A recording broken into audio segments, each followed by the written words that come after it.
Picture a place where the very laws of the universe begin to unravel, a boundary so extreme, light itself cannot escape its pull. This is the event horizon of a black hole, a point of no return that stands as one of the most dramatic thresholds in all of nature. Gaze into that abyss, and you're not just looking into empty space, you are witnessing the edge of known physics, a realm where our current understanding of reality is stretched, twisted, and sometimes shattered entirely. It's here, in this chaotic and mind-bending region, that some of the cosmos' greatest secrets are hidden. What truly happens in that violent, mysterious borderland where matter, energy, and time behave in ways that defy common sense? The answers might just reshape everything we think we know about existence itself. Today, we embark on a journey to explore 35 of the most perplexing and awe-inspiring phenomena reported or theorized to occur at the very edges of black holes. From bizarre time distortions and reality, warping gravitational forces to theoretical glimpses of other dimensions and the faint whispers of information paradoxes, these events challenge the brightest minds in science and ignite our collective imagination. This isn't just a list of cosmic curiosities, it's a voyage to the frontier of human knowledge, where each mystery pulls us deeper into questions about the origin, structure, and ultimate fate of the universe.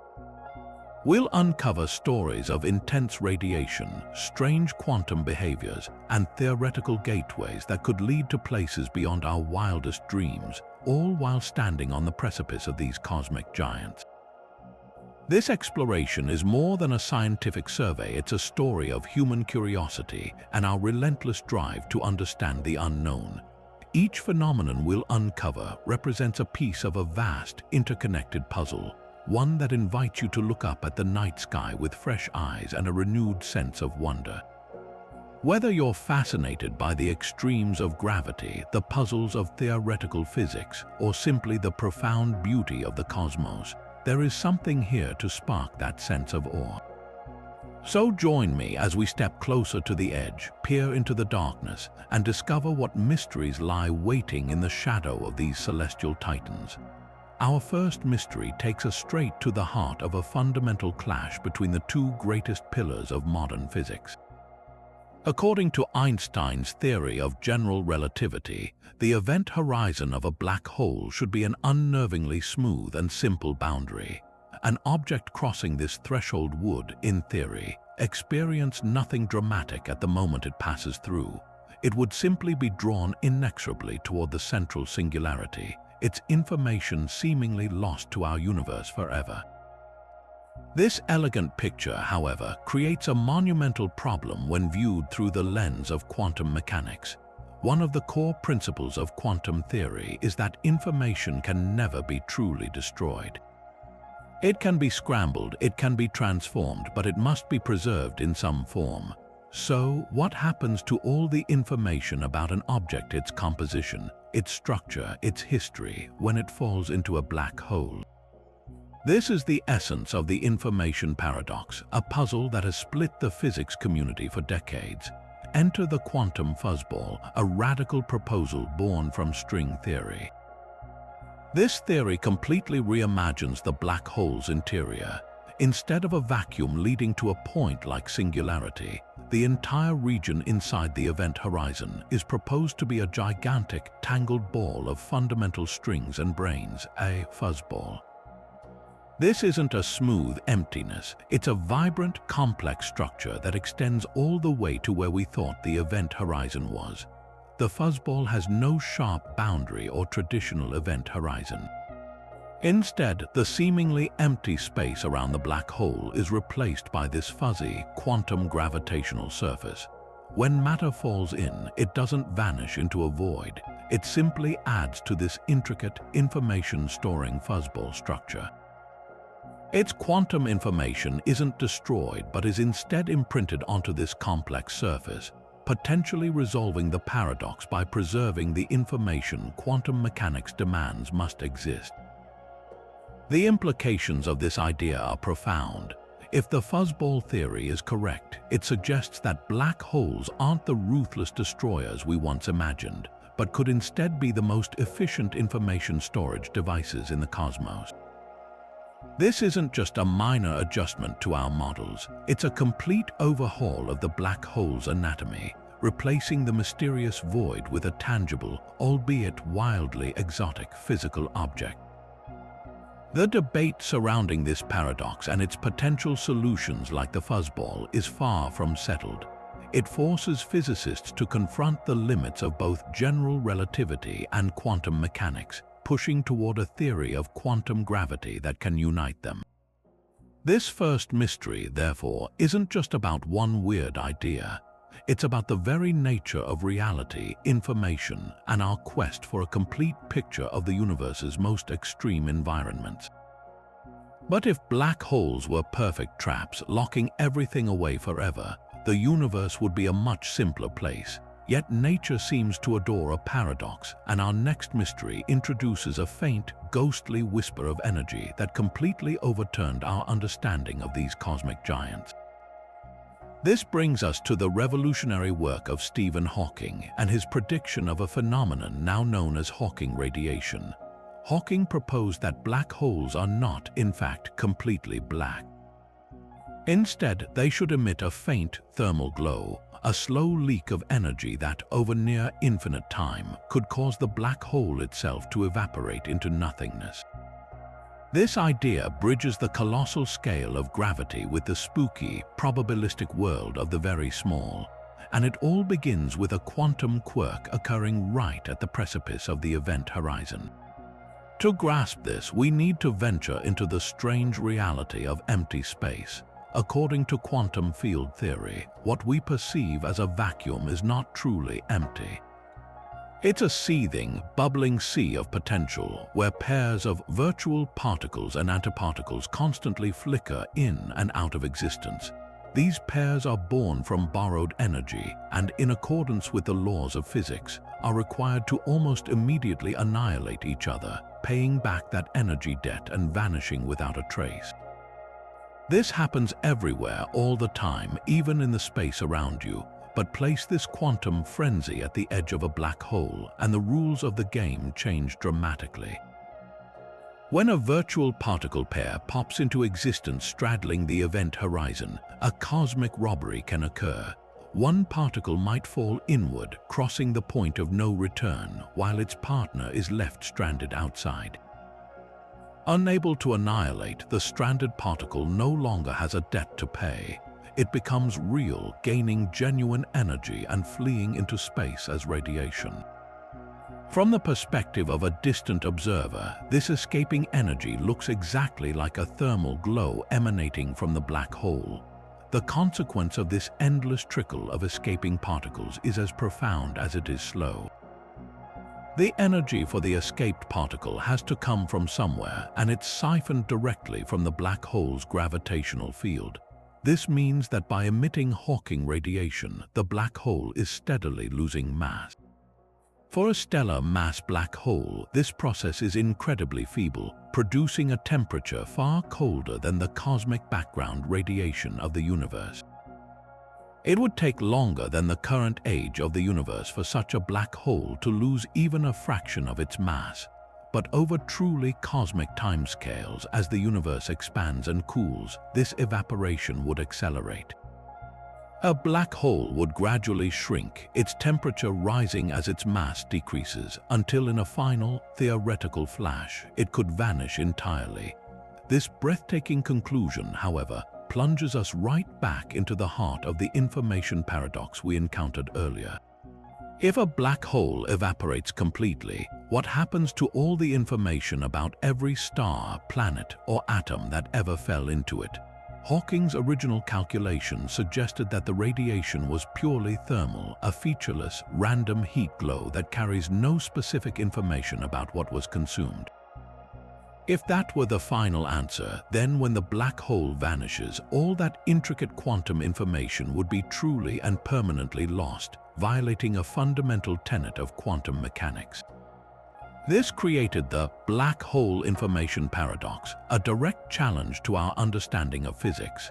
The debate this sparked continues to this day, with some physicists proposing that the information is somehow encoded in subtle correlations within the Hawking radiation itself, while others explore even more exotic solutions.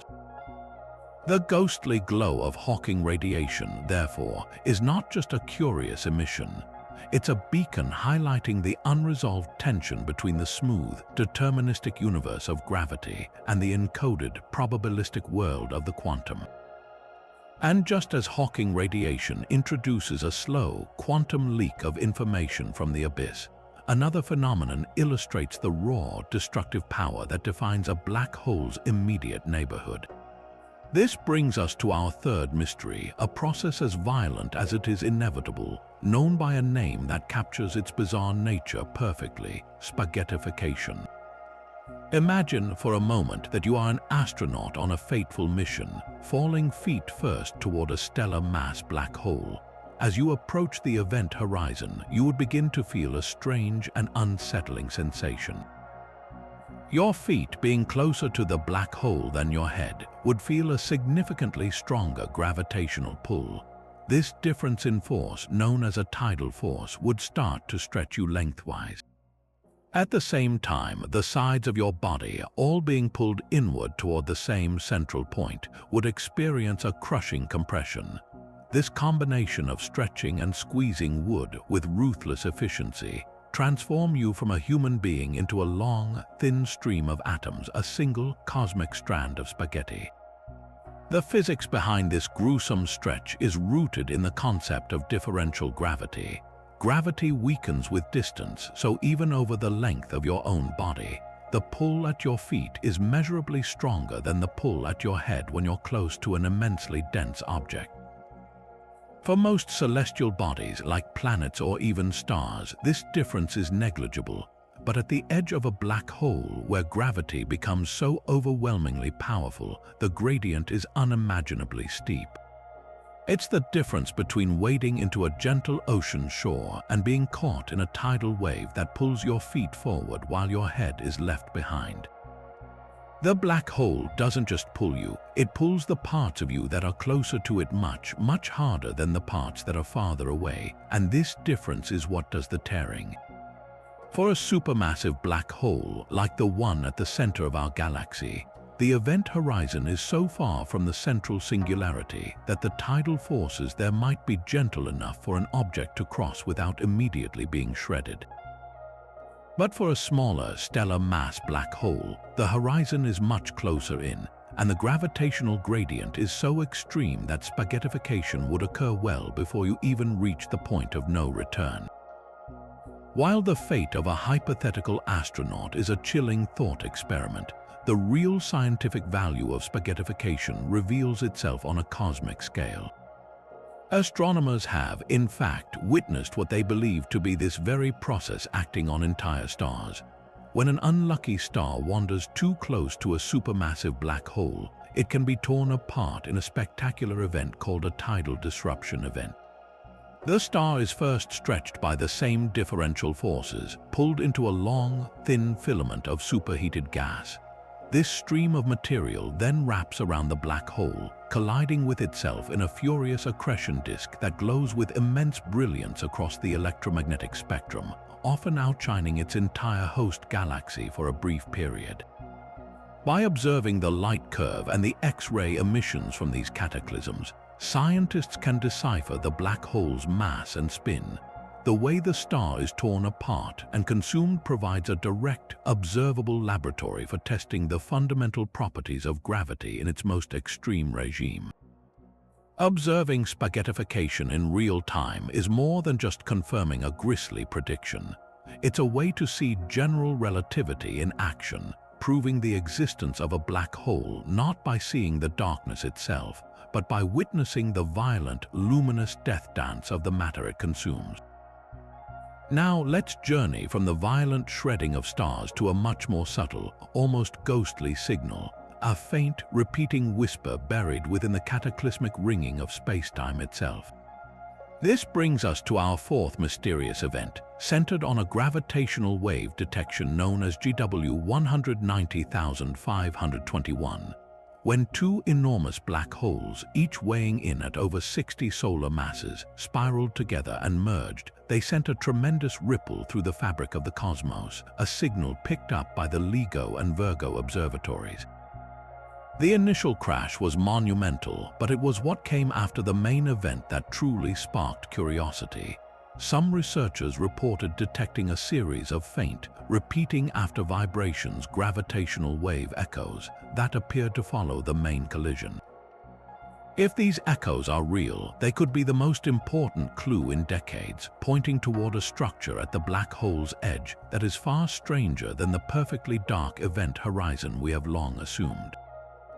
To understand why these echoes are so revolutionary, we first need to picture what happens in a standard black hole merger according to classical general relativity. When two black holes collide, they create a new, highly distorted black hole like a bell that's been struck with tremendous force. This new object doesn't just sit there, it rings down, vibrating and shaking off its distortions in the form of gravitational waves. These waves have a very specific and quickly fading signature. They are the dying notes of the collision, smoothly decaying as the new black hole settles into a calm, symmetric state. In this model, the event horizon acts as a perfect one-way membrane. Any gravitational waves that fall back toward it are swallowed forever, leaving no trace behind. The ringing simply fades to silence. The potential echoes from GW 190,521 challenge this elegant picture. Instead of the signal fading smoothly away, the analysis suggested a faint, repeating pattern, a series of additional bumps in the data that arrived just after the main ringdown. Think of it like shouting into a deep, rocky canyon. You hear your initial call, and then, a moment later, you hear a reflected echo bouncing back from the walls. In the context of a black hole, an echo implies that there might be some kind of surface just outside where the event horizon should be. This surface wouldn't be a perfect absorber, but a partial reflector, bouncing a tiny fraction of the gravitational energy back out into the universe. The event horizon, by its very definition, cannot do this, so the mere hint of an echo suggests that the black hole's boundary may not be the simple, featureless void we thought. This is where the physics becomes profoundly exotic. If the echoes are confirmed, they could be evidence for theoretical objects like a gravastar or a quantum star. A gravastar, for instance, is a hypothetical alternative to a black hole. Instead of containing a singularity, it's proposed to be a bizarre bubble of space-time filled with a kind of dark energy, possessing an ultra-thin, super-dense crust right where the event horizon would normally be. This crust could potentially reflect gravitational waves, creating the echo signal. Another idea is that the very concept of a smooth event horizon breaks down due to quantum effects, replaced by a fuzzy, tangled region of high-energy strings or loops that could also scatter signals back. In either case, the black hole would not be a perfect trap, but an object with a physical structure that interacts with its environment in a more complex way. The scientific community remains deeply divided on these findings. Detecting these echoes is like trying to hear a whisper in a hurricane. The signals are at the very edge of what our current observatories can detect, and many researchers caution that what looks like an echo could be random noise or a glitch in the incredibly complex data processing. Follow-up studies have both supported and contested the original echo claim, making this one of the most hotly debated topics in gravitational wave astronomy. The pursuit of an answer is driving the development of next-generation detectors and more sophisticated data analysis techniques. The hunt for this mysterious gargantuan echo is more than a search for a weird signal. It is a direct experimental test of the nature of the black hole boundary itself. Its confirmation would not just add a new phenomenon to our list, it would force us to redraw our fundamental picture of what a black hole actually is. Venturing further into the theoretical abyss, we encounter a concept so unsettling that many physicists hope it remains purely hypothetical: a naked singularity. Picture the heart of a black hole, the singularity, a point of infinite density where the known laws of physics cease to function. In every black hole we've ever contemplated, this monstrous point is safely hidden from view, shrouded behind the ultimate cloak of the event horizon. But what if that cloak were torn away? A naked singularity is precisely that. A gravitational singularity completely exposed to the rest of the universe, with no event horizon to shield the cosmos from its infinite and unpredictable nature. It would be a tear in the fabric of reality itself, left gaping for all to see. The fascinating and somewhat alarming part is that the equations of Einstein's general relativity do not strictly forbid such an object from forming. The math suggests that under very specific and extreme conditions, such as the collapse of a star that is not perfectly spherical or one that possesses an incredibly rapid spin, the formation of an event horizon might be avoided. In these scenarios, the inward crush of gravity could, in theory, be counteracted or altered by intense rotational forces or asymmetries, leaving the raw singularity bare. It's a bit like a cosmic balancing act where the usual process of horizon formation is disrupted, potentially revealing the universe's most destructive secret. This theoretical possibility is so troubling that it led the renowned physicist Roger Penrose to propose the cosmic censorship hypothesis. This is not a law of physics, but rather a profound conjecture, a hopeful principle that nature abhors such paradoxes and actively protects us from them. Penrose essentially suggested that the laws of physics include a kind of cosmic referee that always ensures a forming singularity is swiftly clothed with an event horizon. In this view, the universe possesses a built-in censorship mechanism, preventing the infinite from ever becoming visible and thereby preserving causality and predictability. The cosmic censorship hypothesis acts as a safety net for physics, ensuring that the breakdown of our theories remains hidden behind a curtain we can never lift. The discovery of a naked singularity would shatter this protective principle and trigger a revolution in our understanding of the cosmos. Gazing upon such an object would mean looking directly into a region where space and time literally come to an end, a place where gravity becomes infinite and the rules of cause and effect no longer apply. Without an event horizon to act as a one-way shield, the unpredictable physics of the singularity could, in theory, influence the entire universe. The very notion of predictability, which is the bedrock of all science, would be thrown into question. What would emerge from such a point? Could information or even entirely new physical laws spill out into our reality? The presence of a naked singularity would turn a known, if mysterious, cosmic object like a black hole into a genuine enigma, a gateway to utter lawlessness in the cosmos. This makes the search for, or the definitive ruling out of, naked singularities one of the most critical pursuits in theoretical physics. While we have no confirmed observations, the mere possibility drives researchers to examine the fine details of gravitational collapse and to scour astronomical data for any unusual object that behaves as if it lacks a proper event horizon. Finding one would be the ultimate test for our theories, forcing us to move beyond general relativity and toward a new, more complete description of reality that can handle the infinite. It represents a frontier where the universe's deepest laws are either vindicated for their neatness or revealed to be far wilder and more untamed than we ever dared to imagine. Yet this foray into the theoretical extremes of singularities reveals just how deeply our foundational theories can conflict, a tension that culminates in one of the most heated debates in modern physics, the black hole firewall paradox. Imagine our intrepid astronaut from earlier now plunging toward the event horizon. According to Einstein's general relativity, this should be a moment of uneventful passage. The principle of equivalence suggests that in freefall you should feel nothing unusual. The event horizon is not a physical barrier, but a mathematical boundary you cross without a jolt. Yet a radical quantum argument proposes a dramatically different and terrifying fate.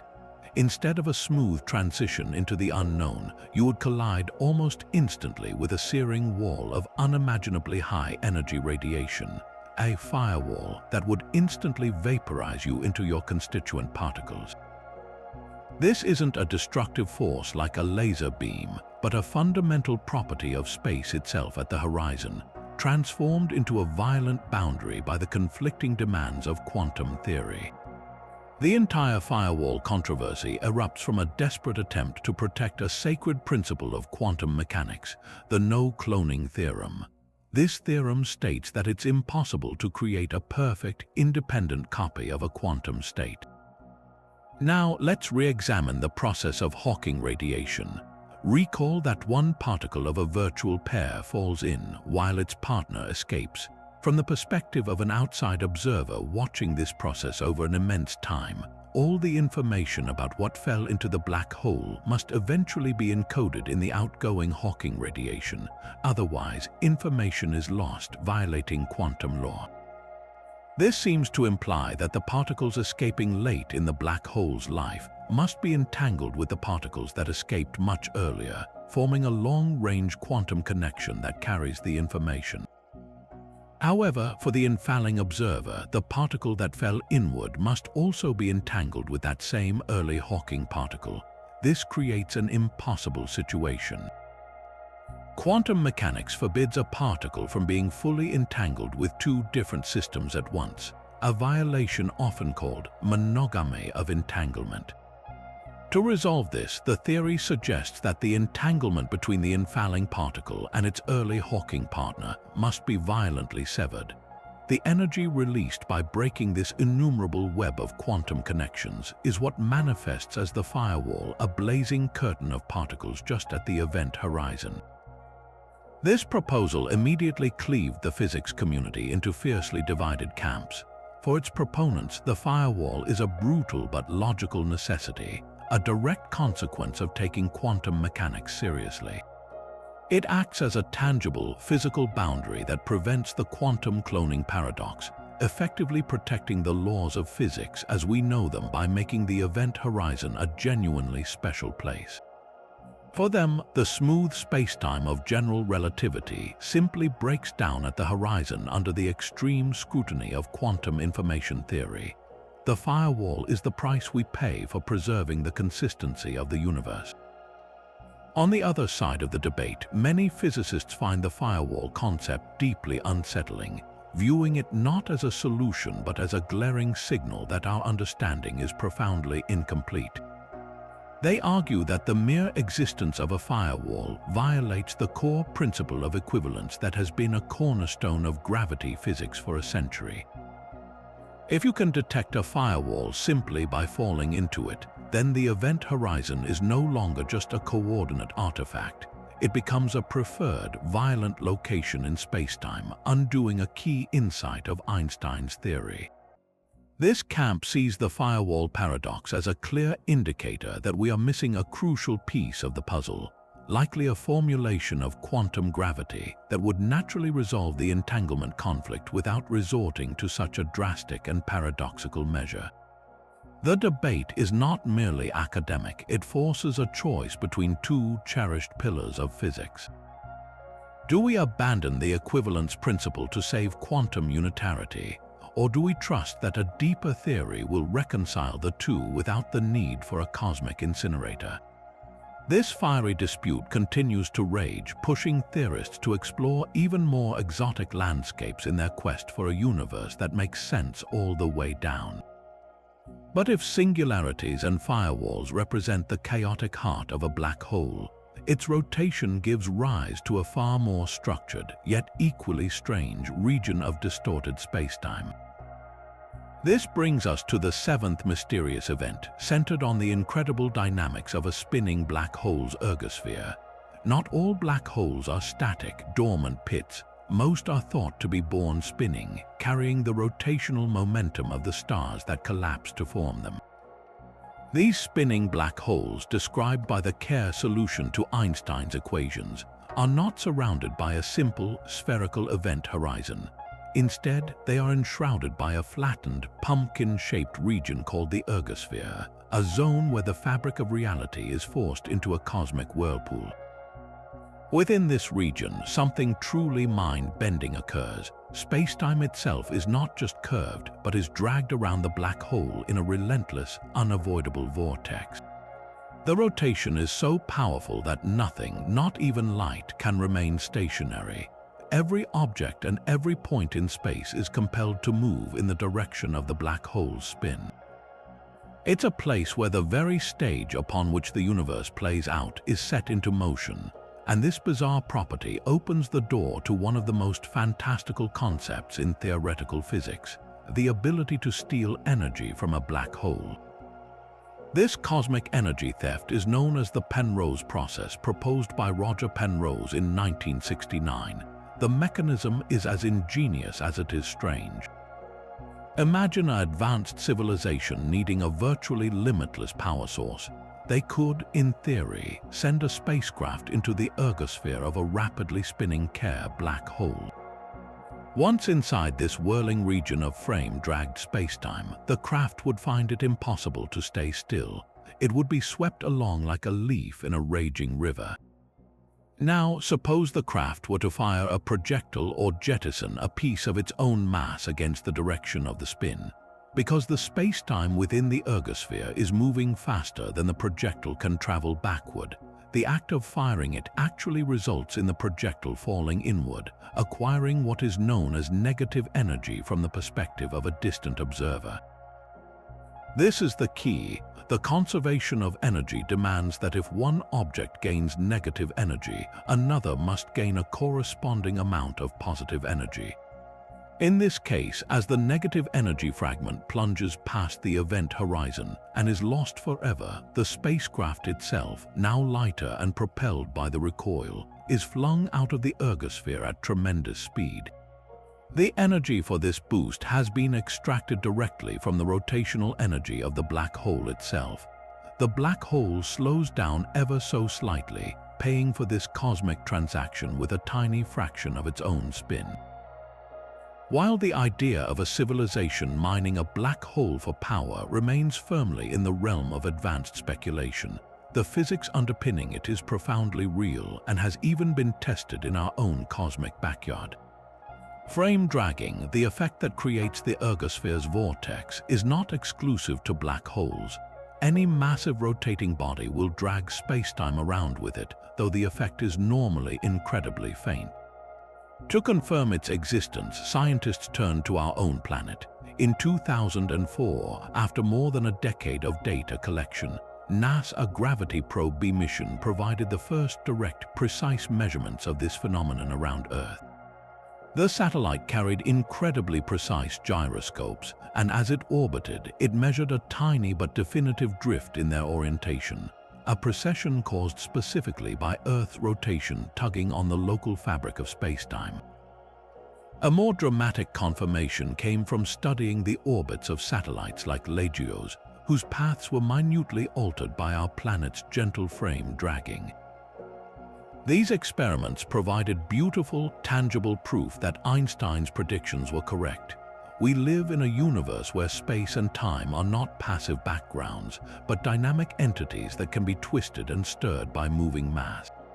Around a black hole, this gentle stirring becomes a cosmic hurricane, but the fundamental principle remains the same, connecting the subtle warping of our local space to the incredible energy extracting vortex at the edge of a spinning singularity. Leaving behind the theoretical whirlpool of the ergosphere, we now arrive at a boundary of far more violent and immediate action, a cosmic precipice where the last orderly motions of matter dissolve into a final, chaotic freefall. This is what astronomers are now calling the plunging region, a zone of no return that exists just outside the event horizon itself. For decades, our standard picture of a feeding black hole featured a bright, swirling disk of superheated gas known as an accretion disk. In this model, material orbits the black hole, gradually spiraling inward as it loses energy to friction and magnetic forces, getting hotter and brighter until it presumably crosses the event horizon and vanishes from sight. But recent observations from powerful X-ray telescopes are revealing that this picture was incomplete. They suggest that the inner edge of this accretion disk is not a simple gateway, but the beginning of a dramatic and distinct phase of existence for matter, a place where the rules of orbital motion break down completely. The plunging region is defined by the point where the pull of gravity becomes so overwhelmingly powerful that stable orbits are no longer possible. Imagine you're in a boat circling a massive whirlpool. You can fight the current with your oars, maintaining a circular path for a while. But as you get closer to the center, the inward tug becomes irresistible. No amount of paddling can keep you in a stable circle. You reach a point where you simply stop orbiting and are pulled straight down into the vortex. This is precisely what happens to matter in the plunging region. According to Einstein's theory, there is a specific boundary just outside the event horizon, inside of which no particle can maintain a circular path. Once material crosses this threshold, it ceases its spiraling dance and enters a state of near-radial infall, plunging toward the event horizon at velocities approaching the speed of light. It is within this desperate, final dive that matter emits one last, powerful scream of radiation. As the gas and dust cross into the plunging region, the extreme tidal forces, the same ones responsible for spaghettification, begin to stretch and compress it with unimaginable violence. Furthermore, the intense magnetic fields woven through the plasma are stretched and amplified to breaking point. This combination of extreme gravity and magnetic stress does not gently heat the matter. It tears it apart at a fundamental level, causing it to release a final, intense flash of X-rays just before it vanishes forever. This is not the steady, thermal glow of the entire accretion disk, but a specific high-energy signature produced in the last moments before the information curtain drops. For astronomers, this is like finding a new layer in the atmosphere of a black hole, a distinct and previously hidden zone where the most extreme physics becomes visible. The evidence for this region emerged from meticulous analysis of X-ray data from black hole binary systems, where a stellar black hole is actively pulling material from a companion star. By studying the subtle properties of the X-ray light, its energy, its polarization, and how it flickers over time, researchers were able to isolate a component of the signal that could only originate from matter in this state of direct, unorbited infall. They weren't just seeing the hot disk, they were detecting the specific radiative echo of matter surrendering to gravity's ultimate dominance. This observation is monumental because it provides a new and incredibly precise tool for probing the immediate environment of a black hole. The size and properties of the plunging region depend directly on the black hole's spin. A rapidly spinning Kerr black hole has an event horizon and plunging region that are much closer to the singularity, while a non-spinning black hole has these boundaries further out. By measuring the X-rays from this region, scientists can effectively map the space-time geometry right at the edge, offering one of the most direct tests yet of whether Einstein's predictions hold up in the most intense gravitational fields imaginable. This discovery transforms the black hole's edge from a theoretical concept into an observable laboratory. Every flash of X-ray light from the plunging region is a data point, a message from the brink that tells us about the strength of gravity, the structure of space-time, and the ultimate fate of matter. It allows us to watch in real time as the universe enforces its most absolute law, providing a front-row seat to the final moments before matter is lost from our observable universe. This isn't just about confirming a detail in a textbook. It's about opening a new window into the fundamental laws that govern the most extreme objects in the cosmos, testing our understanding of reality right at its breaking point. Just when we thought the rules of black hole information were settling into a paradox, a fresh idea emerges from the quantum realm, challenging one of the most elegant and long-standing principles in black hole physics, the no-hair theorem. This classic theorem, a key prediction of general relativity, paints a beautifully simple, almost minimalist portrait of a black hole. It states that any and all distinguishing features of the matter that collapses to form a black hole, be it a star made of hydrogen, a planet rich with iron, or even a spaceship and its crew, are completely and irrevocably erased when the event horizon forms. All that remains for an outside observer to detect are just three numbers: its mass, its electric charge, and its angular momentum or spin. A black hole, in this view, has no hair, a metaphor meaning no other complicated details or individual characteristics. It is the ultimate cosmic eraser, transforming the incredibly complex information of everything it consumes into a perfectly smooth, featureless gravitational pit defined by only three bare quantities. But what if this elegant simplicity is an illusion, a mirage created by our classical, non-quantum view of gravity? This is where the provocative quantum hair conjecture enters the stage, proposing that black holes are not the bald, information-less objects we thought they were. Instead, they might possess a kind of subtle, quantum mechanical fuzz, a permanent record of what fell in, encoded not in the smooth space-time of the classical black hole, but in the intricate quantum gravitational fields that are expected to reside at the very boundary of the event horizon.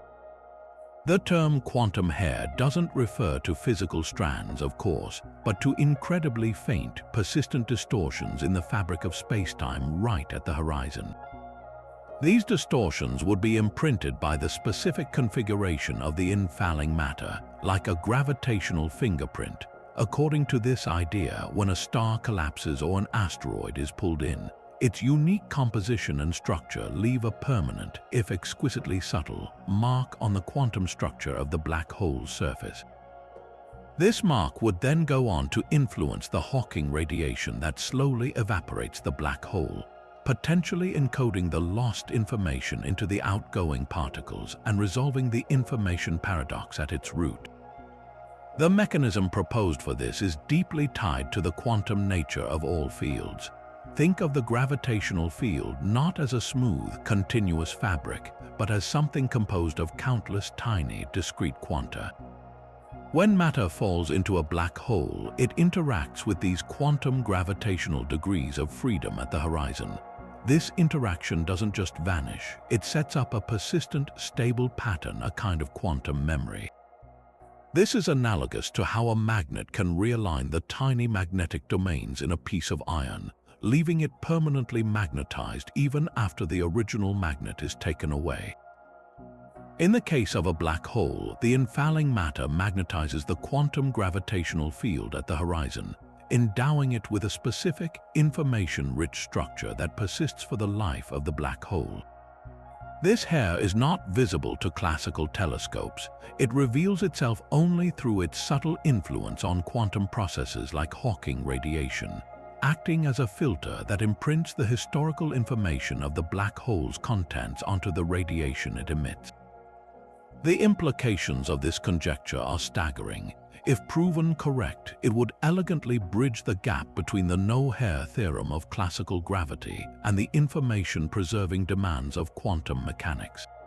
The black hole would no longer be a paradox-generating machine, but a complex quantum system that dutifully preserves information, much like any other object in the universe, albeit in a uniquely exotic form. It suggests that the event horizon is not a featureless null surface, but the most sophisticated and dense hard drive in the cosmos, storing information in a language written in the geometry of quantum spacetime itself. This moves us away from the destructive firewalls and the information loss dilemma toward a more harmonious picture where Einstein's gravity and quantum theory can coexist more peacefully. The quantum hair conjecture transforms the black hole from a cosmic dead end into an object with a rich, albeit hidden, physical structure, offering a potential pathway to finally reconciling the greatest conflict in modern theoretical physics. But what if we could take the energy extraction of the Penrose process and amplify it to truly cosmic, even explosive, proportions? This brings us to our 10th mystery, a theoretical instability so potent it has earned the dramatic name of the black hole bomb. The entire concept hinges on a fascinating phenomenon known as superradiance. We've already seen how a spinning black hole drags space-time around with it in the ergosphere. Now imagine sending a wave, any kind of wave, like a light wave or a gravitational wave, toward this spinning vortex. If the wave has the right frequency and scatters off the ergosphere, something remarkable can happen. The wave can actually be amplified, reflecting back with more energy than it arrived with. Where does this extra energy come from? It's siphoned directly from the rotational energy of the black hole itself. Each time a wave steals a little bit of this spin energy and escapes, the black hole rotates just a tiny bit slower. It's a natural and passive version of the Penrose process, working with waves instead of physical projectiles. Now take this already powerful concept and place it inside a cosmic cage. Picture constructing an immense, perfectly reflective sphere around a rotating black hole, a mirror wall surrounding the ergosphere. A single wave enters this cavity, gets amplified by superradiance and reflects off the mirror. Now it's trapped, bouncing back toward the black hole with more energy than before. It scatters again, gaining even more energy, and reflects off the far wall once more. With each pass through the ergosphere, the wave's amplitude grows exponentially, stealing rotational energy from the black hole on every cycle. The trapped wave becomes a feedback loop of pure power, a runaway oscillator that just keeps getting stronger and stronger. The energy density inside this mirrored chamber would skyrocket, building up until the confining mirror itself could no longer withstand the pressure and would shatter in a cataclysmic release of radiation. This is the black hole bomb, not a bomb made of matter and antimatter, but a gravitational engineered explosion fueled by the spin of a singularity. While the idea of an advanced civilization building such a device is the stuff of epic science fiction, the question of whether nature could create its own version is a serious area of theoretical study. Could there be natural phenomena that mimic the reflective cavity? One intriguing possibility involves not physical mirrors but fundamental force fields. Certain hypothetical ultralight particles, predicted by some extensions of the standard model of particle physics, could form a vast, diffuse cloud around a black hole held in place by gravity. This cloud itself could act as a natural resonant cavity. Waves of these particles scattering off the spinning black hole would undergo superradiance and become trapped within the cloud, leading to the same exponential growth and an eventual massive energy release. Observing such an event, perhaps a sudden, inexplicable flash of gravitational waves or high-energy photons from a distant black hole, could be a telltale sign that this superradiant instability is at work, and it would also provide stunning evidence for the existence of new, as yet undiscovered particles. The implications of such a phenomenon are twofold, spanning both creation and detection. On one hand, a black hole bomb represents a theoretical upper limit on how much energy can be stored in a confined space before gravity itself forces a violent outcome. It shows us that rotating black holes are not just stable energy sinks. Under the right conditions, they can become the most powerful engines in the universe. On the other hand, the search for signs of superradiance offers a revolutionary new method for probing the nature of black holes and the fabric of reality. If we were to detect the specific gravitational wave signature of an energy buildup and release consistent with this instability, it would be a direct confirmation of the black hole's spin and a powerful test of general relativity in the strong field regime. Furthermore, it could reveal the existence of entirely new fields or particles acting as nature's own mirror, opening a window into physics far beyond what our particle accelerators can currently achieve. This bizarre instability transforms a black hole from a simple consumer of matter into a potential amplifier and catalyst for cosmic-scale explosions, reminding us that even the darkest objects in the cosmos can be the source of the most brilliant and revealing light. This bold hypothesis dares to connect the two most extreme events in all of cosmology, the ultimate collapse of a black hole and the ultimate expansion of our universe's birth. To even approach this idea, we need to stretch our imaginations to the breaking point and consider the ultimate cosmic symmetry. In the mathematics of general relativity, the equations that describe a black hole are, in a sense, time-symmetric. If you were to run the clock backward on a black hole, a region where matter and energy fall in and never escape, you would get its theoretical opposite, a white hole. This would be a region of space-time from which matter and energy can only pour out and nothing can ever enter. A white hole would have its own event horizon, but it would act as a one-way exit door, violently expelling everything within it while barring any entry. It would be a cosmic fountain of creation, a singular source spewing out radiation and matter into the void. The fundamental problem, of course, is that white holes are considered mathematically possible but physically improbable, as their formation would require a reversal of the relentless arrow of entropy that governs our universe. They appear as solutions to Einstein's equations, but as far as we have observed, nature seems to only make black holes. Now, take this speculative object and push the concept to its absolute limit. What if the most colossal white hole of all wasn't just a star-like object in our universe, but was in fact the very origin of our universe itself? This is the breathtaking core of the white hole Big Bang hypothesis.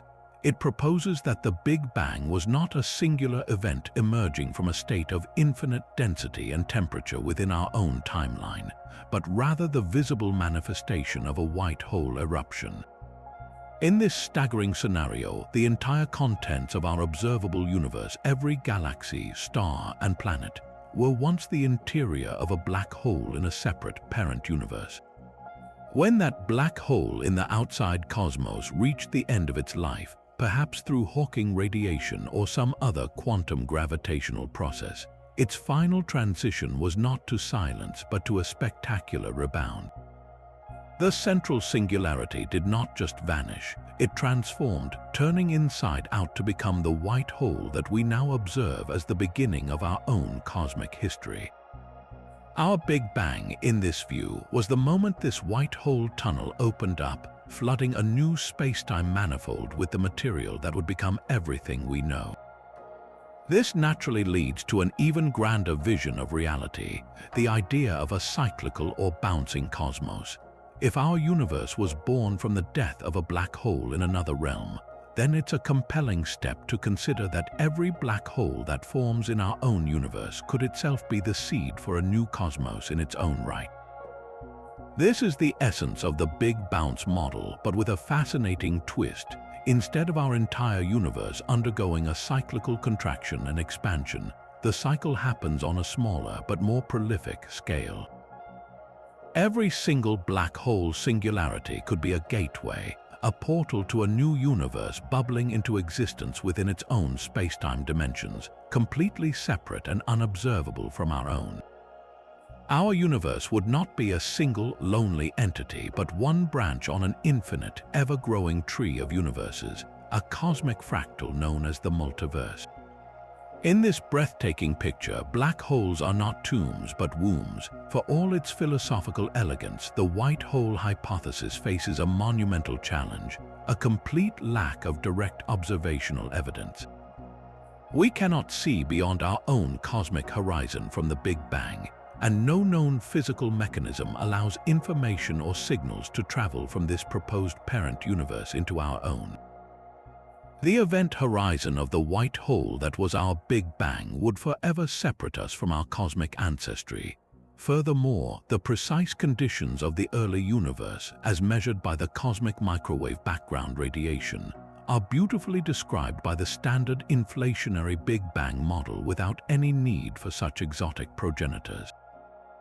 The smoothness and the specific pattern of temperature fluctuations we observe are powerful evidence for a period of rapid inflation, a key pillar of the standard model that the white hole hypothesis must somehow also account for. Yet the power of this idea lies not in its testability, but in its profound philosophical implications. It offers a potential answer to the haunting question of what happened before the Big Bang, a question that is, in the standard model, considered meaningless because time itself began at that point. In the white hole scenario, there was a before. Time existed in the parent universe, and our cosmos is the product of a physical event within that larger meta-reality. This transforms the Big Bang from an absolute beginning into a transitional phase, a cosmic metamorphosis. It suggests that the laws of physics in our universe, the constants like the speed of light and the strength of gravity, may not be fundamental but inherited, perhaps randomly selected during the violent white hole transition from the physics of the parent cosmos. This could provide a compelling explanation for why our universe seems so finely tuned for life. If an infinite number of universes are being spawned with different physical laws, it's no surprise we find ourselves in one of the rare ones capable of supporting our existence. Ultimately, this hypothesis reframes our entire cosmic story, suggesting that we are not the first and only universe, but likely just one generation in an endless, majestic cycle of creation and destruction, where every black hole holds the potential for a new reality. Pivoting from the grand cosmic cycle of white holes, our journey now takes us into the heart of another breathtaking theoretical bridge, one that connects not universes across time, but distant points of space in an instant. This is the realm of wormholes, often visualized as cosmic shortcuts or tunnels through the folded fabric of space-time.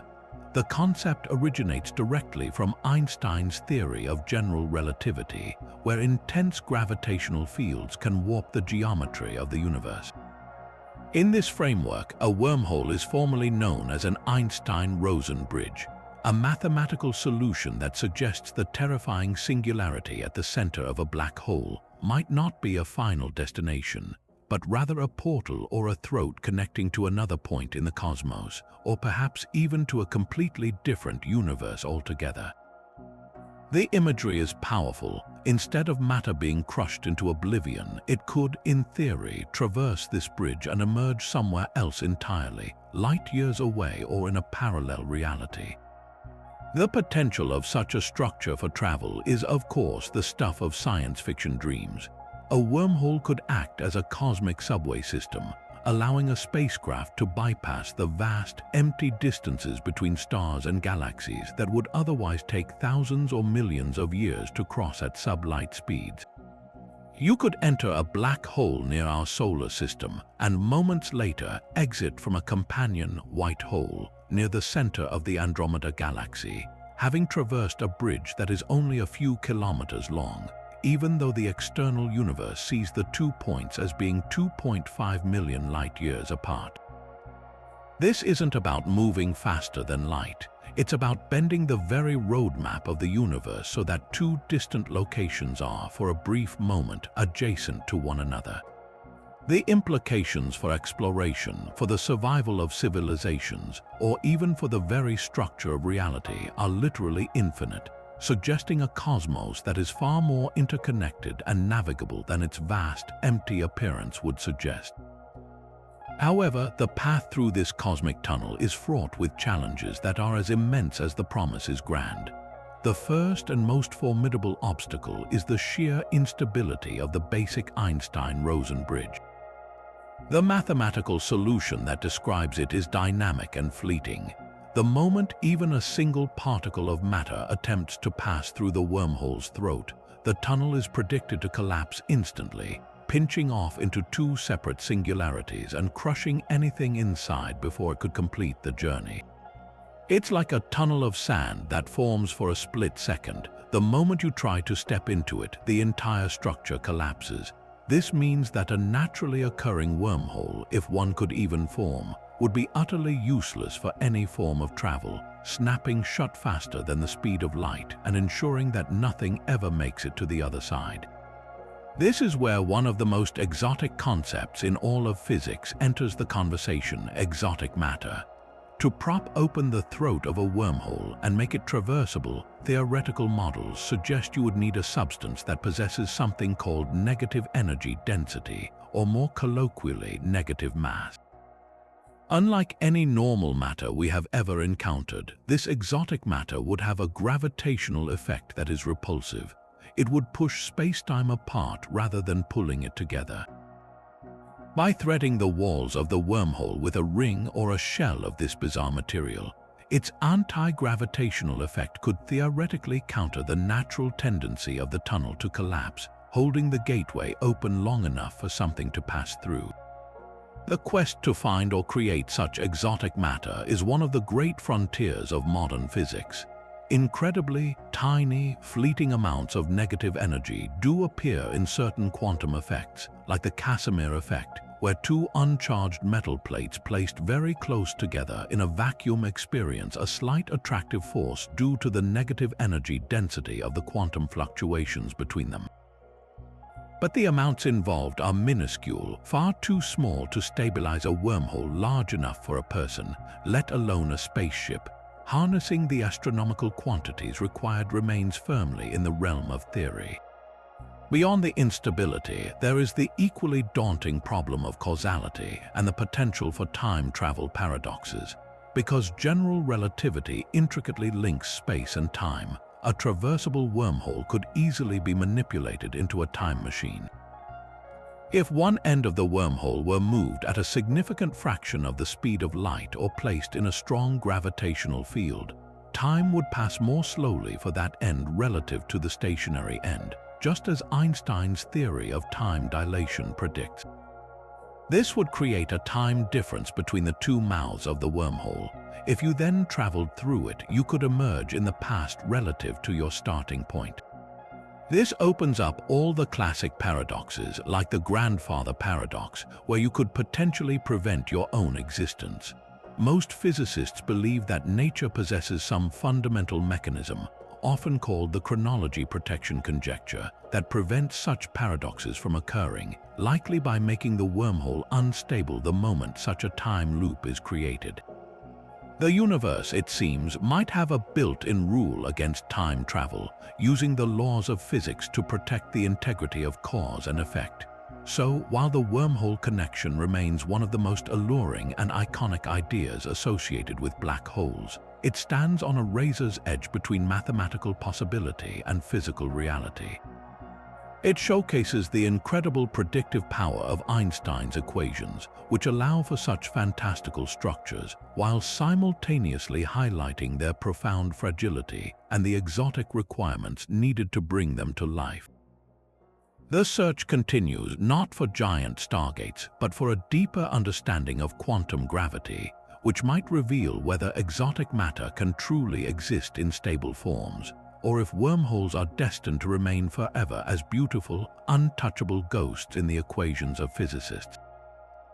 They represent our ultimate what-if, a tantalizing hint that the universe's most destructive points could also be its most profound connections. But if the quantum hair we discussed earlier suggests a way to store information, then the next concept takes this idea and refines it into one of the most elegant and debated proposals in modern theoretical physics. This is the mystery of the black hole's soft hair. The name itself is evocative, suggesting something incredibly fine and delicate, and that's precisely what this idea entails. It's a radical attempt to solve the information paradox not by adding new physics, but by showing that the tools we already have, specifically the principles of quantum mechanics and gravity, might have been preserving information all along, hidden in plain sight. The proposal argues that when an object falls into a black hole, it doesn't just vanish without a trace.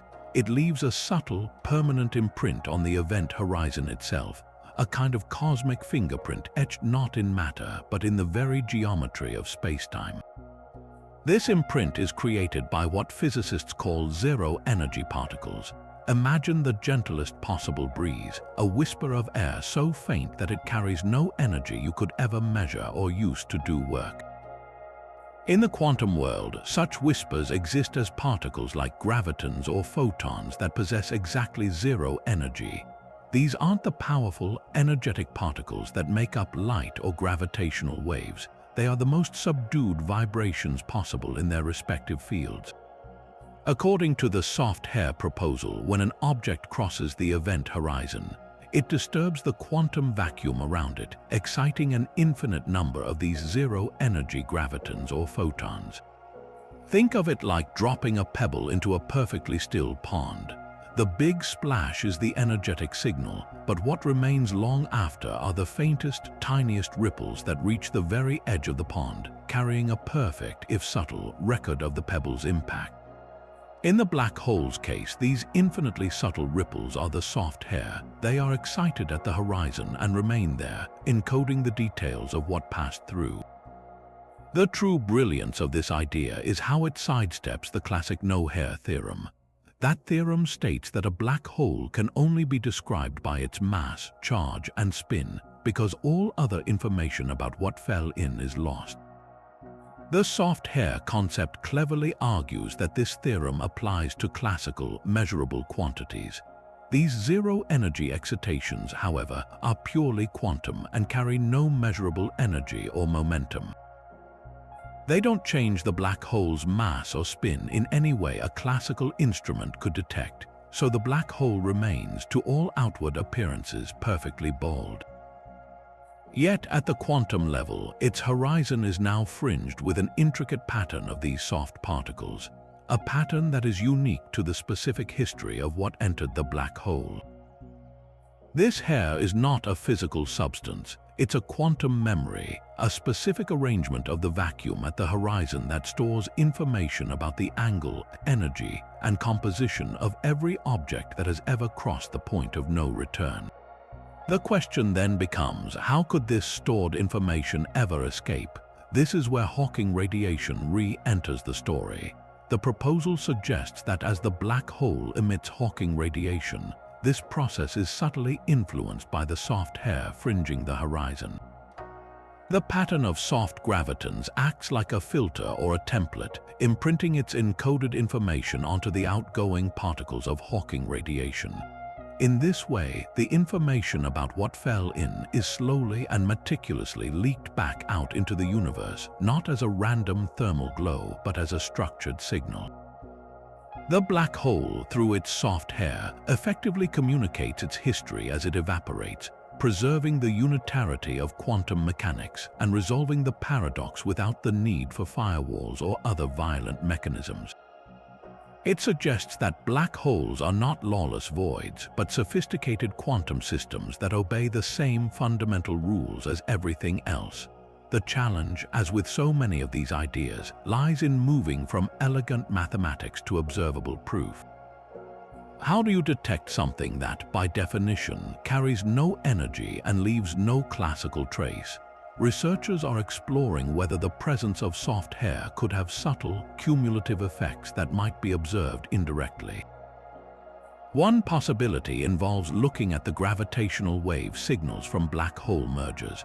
The specific way two black holes spiral together and merge is determined by their initial states. If soft hair exists, it means each black hole carries a unique quantum label from its past.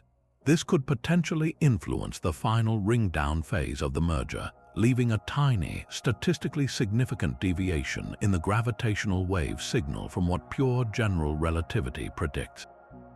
Another avenue is to study the precise spectrum of Hawking radiation itself in a theoretical sense, searching for the telltale correlations that would indicate information is being carried away, correlations that the soft hair would provide.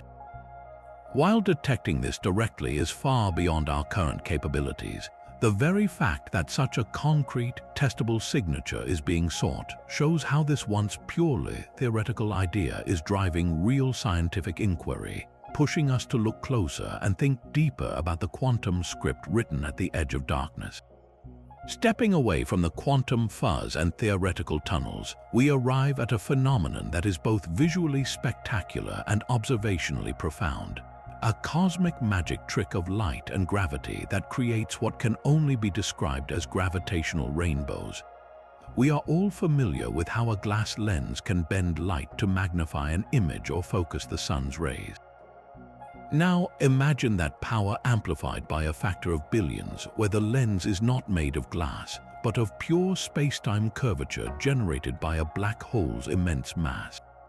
This is the essence of gravitational lensing, a key prediction of Einstein's general relativity that has become one of astronomy's most powerful tools. Around a black hole, however, this lensing isn't just a subtle distortion. It is twisted to its absolute extreme, warping the view of the cosmos behind it into a series of multiple images, brilliant rings, and even a theoretically infinite hall of mirrors etched in light itself. To grasp how this works, picture the fabric of spacetime as a taut, flexible rubber sheet. A massive object like a black hole creates a deep, steep-walled well in this sheet. When light from a distant star or galaxy travels toward us and passes near this gravitational well, its path is forced to follow the curvature.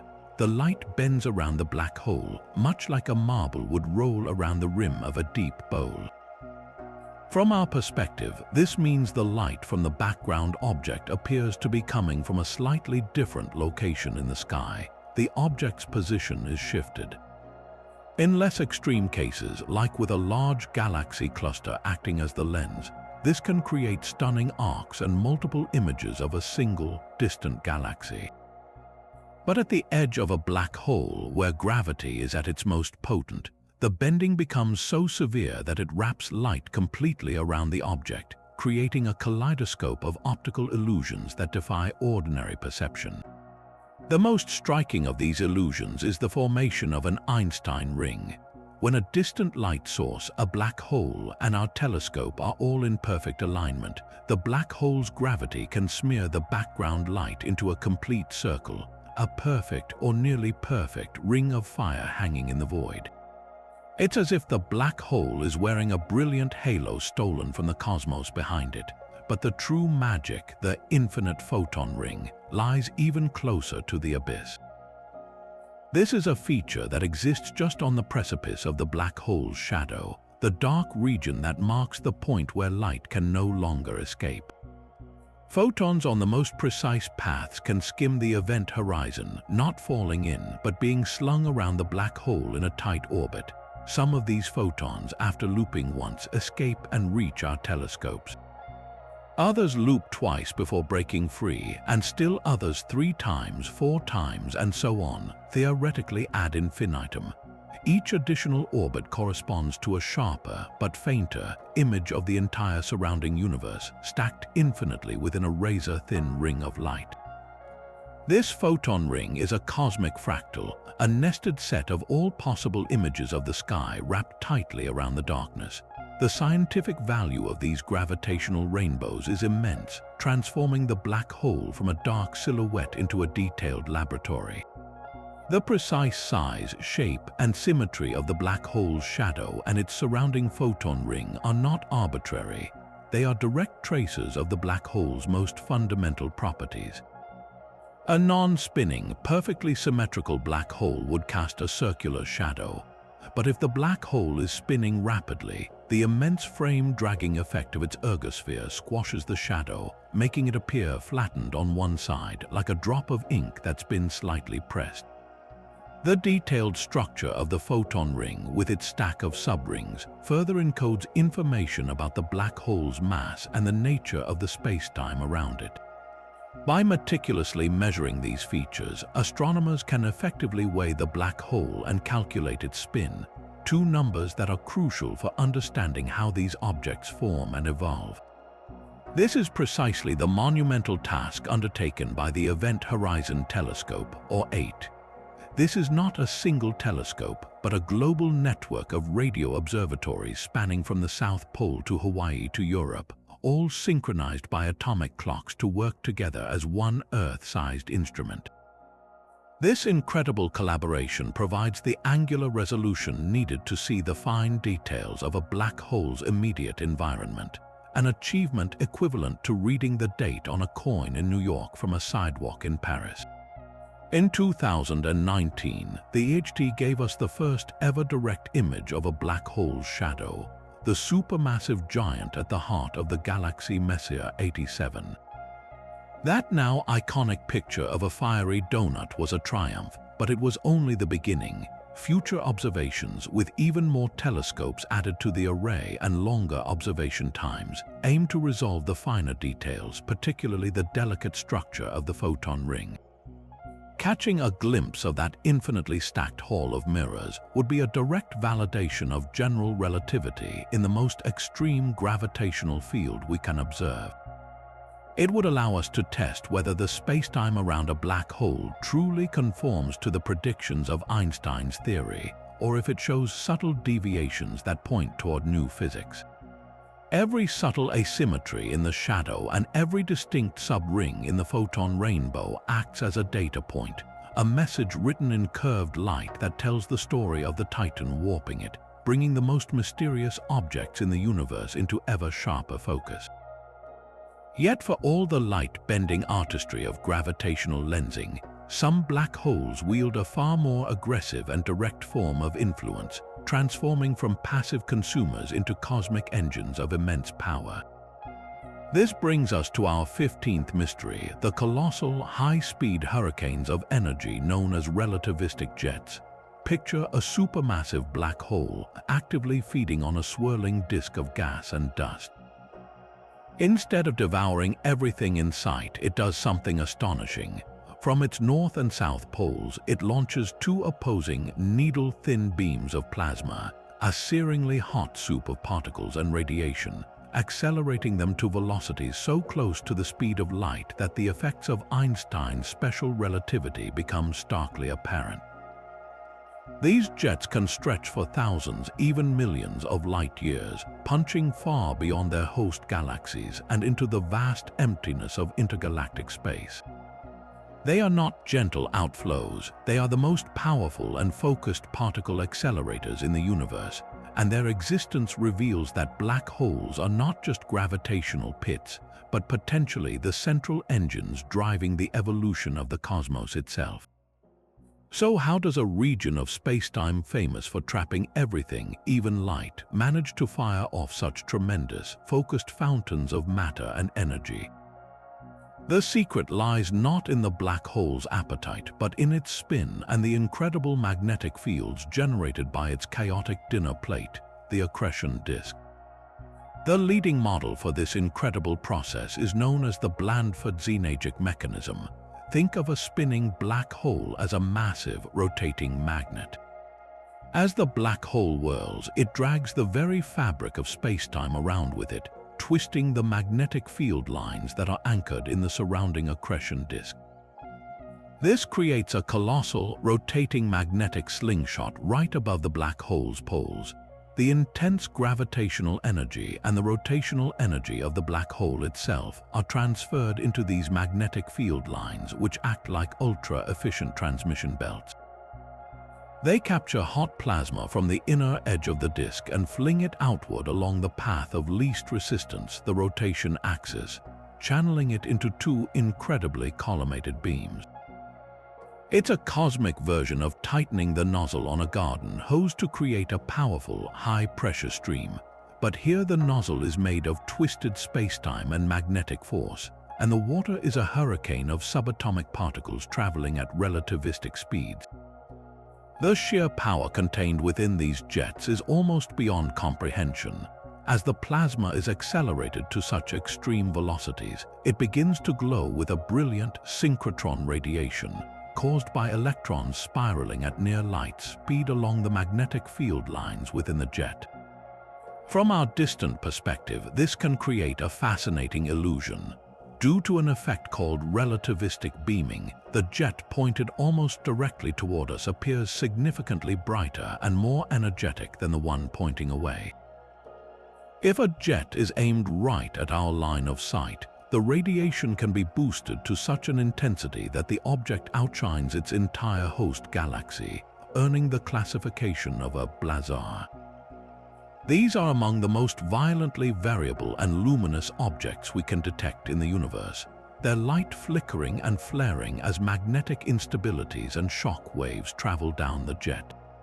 Observing these flares is like watching a cosmic lighthouse beam sweep across the universe, its intense light carrying information about the most energetic processes occurring at the very edge of the black hole. The influence of these relativistic hurricanes extends far beyond their brilliant light shows. They act as true cosmic architects, shaping the destiny of galaxies and even the intergalactic medium.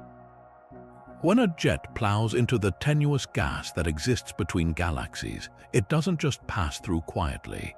It creates massive, balloon-like cavities and shock fronts that can be millions of light-years across, heating the surrounding material and preventing it from cooling and collapsing to form new stars.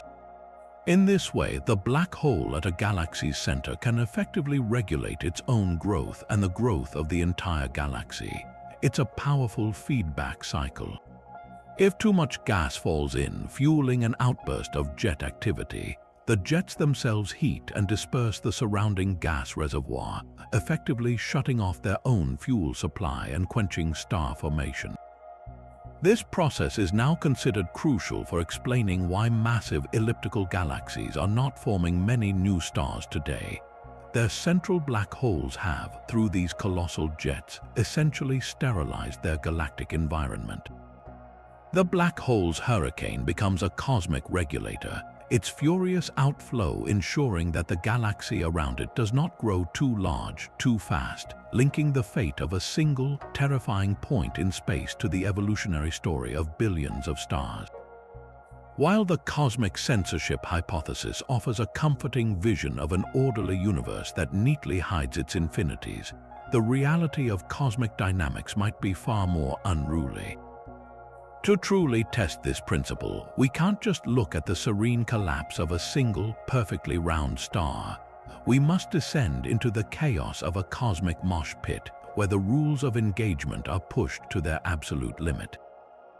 This is where supercomputer simulations become our digital oracles, allowing us to experiment with scenarios too violent and complex for nature to easily produce.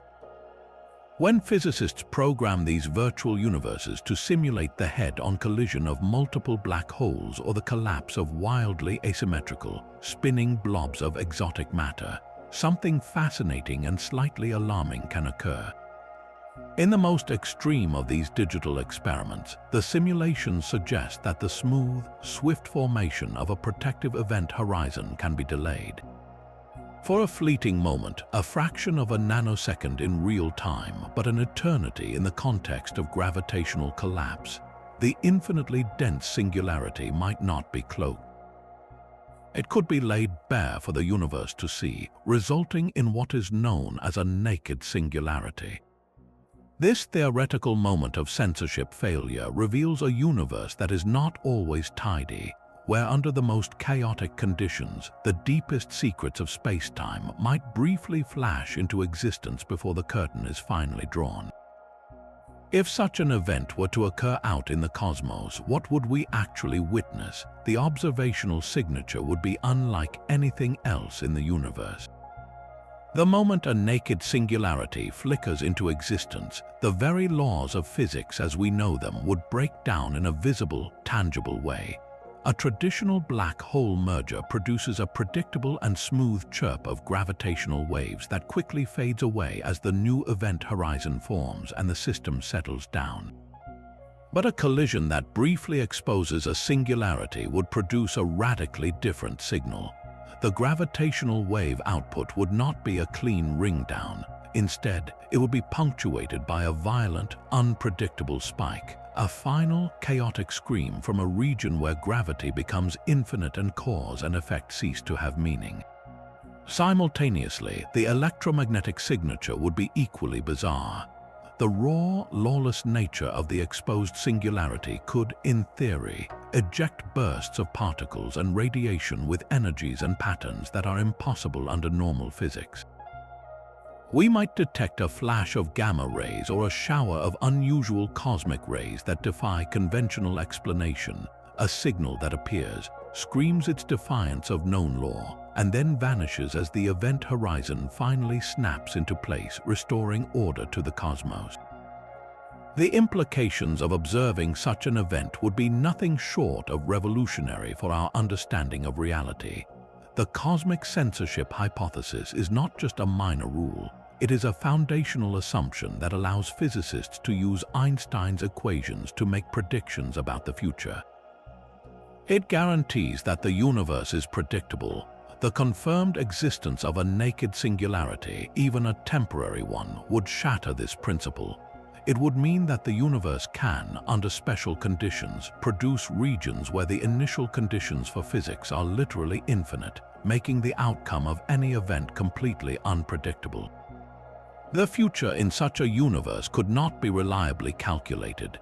This would force a profound revision of general relativity, compelling us to acknowledge that its elegant equations are only an approximation, and that a deeper theory, most likely a theory of quantum gravity, is essential to describe the true and occasionally lawless heart of reality. The brief flash of a naked singularity would be a direct message from the universe, telling us that our most cherished theories are incomplete and that the cosmos reserves the right to be truly, fundamentally chaotic at its core. We've explored how Hawking radiation allows black holes to slowly leak energy, but the underlying mechanism is even more fascinating. It's a dramatic demonstration of quantum tunneling in action.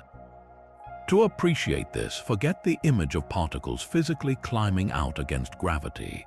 Instead, picture the event horizon as a sheer, insurmountable energy barrier and cosmic cliff face that, according to the classical laws of physics, nothing can scale from the inside.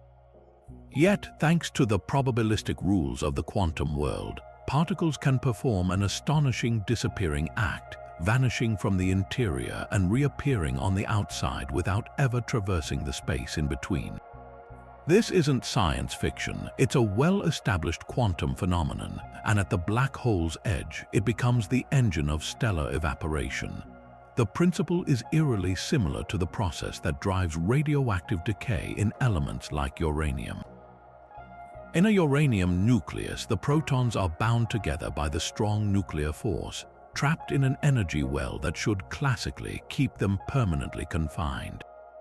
But occasionally, and entirely randomly, an alpha particle will suddenly appear outside the nucleus, as though it simply passed through the confining energy barrier rather than going over it.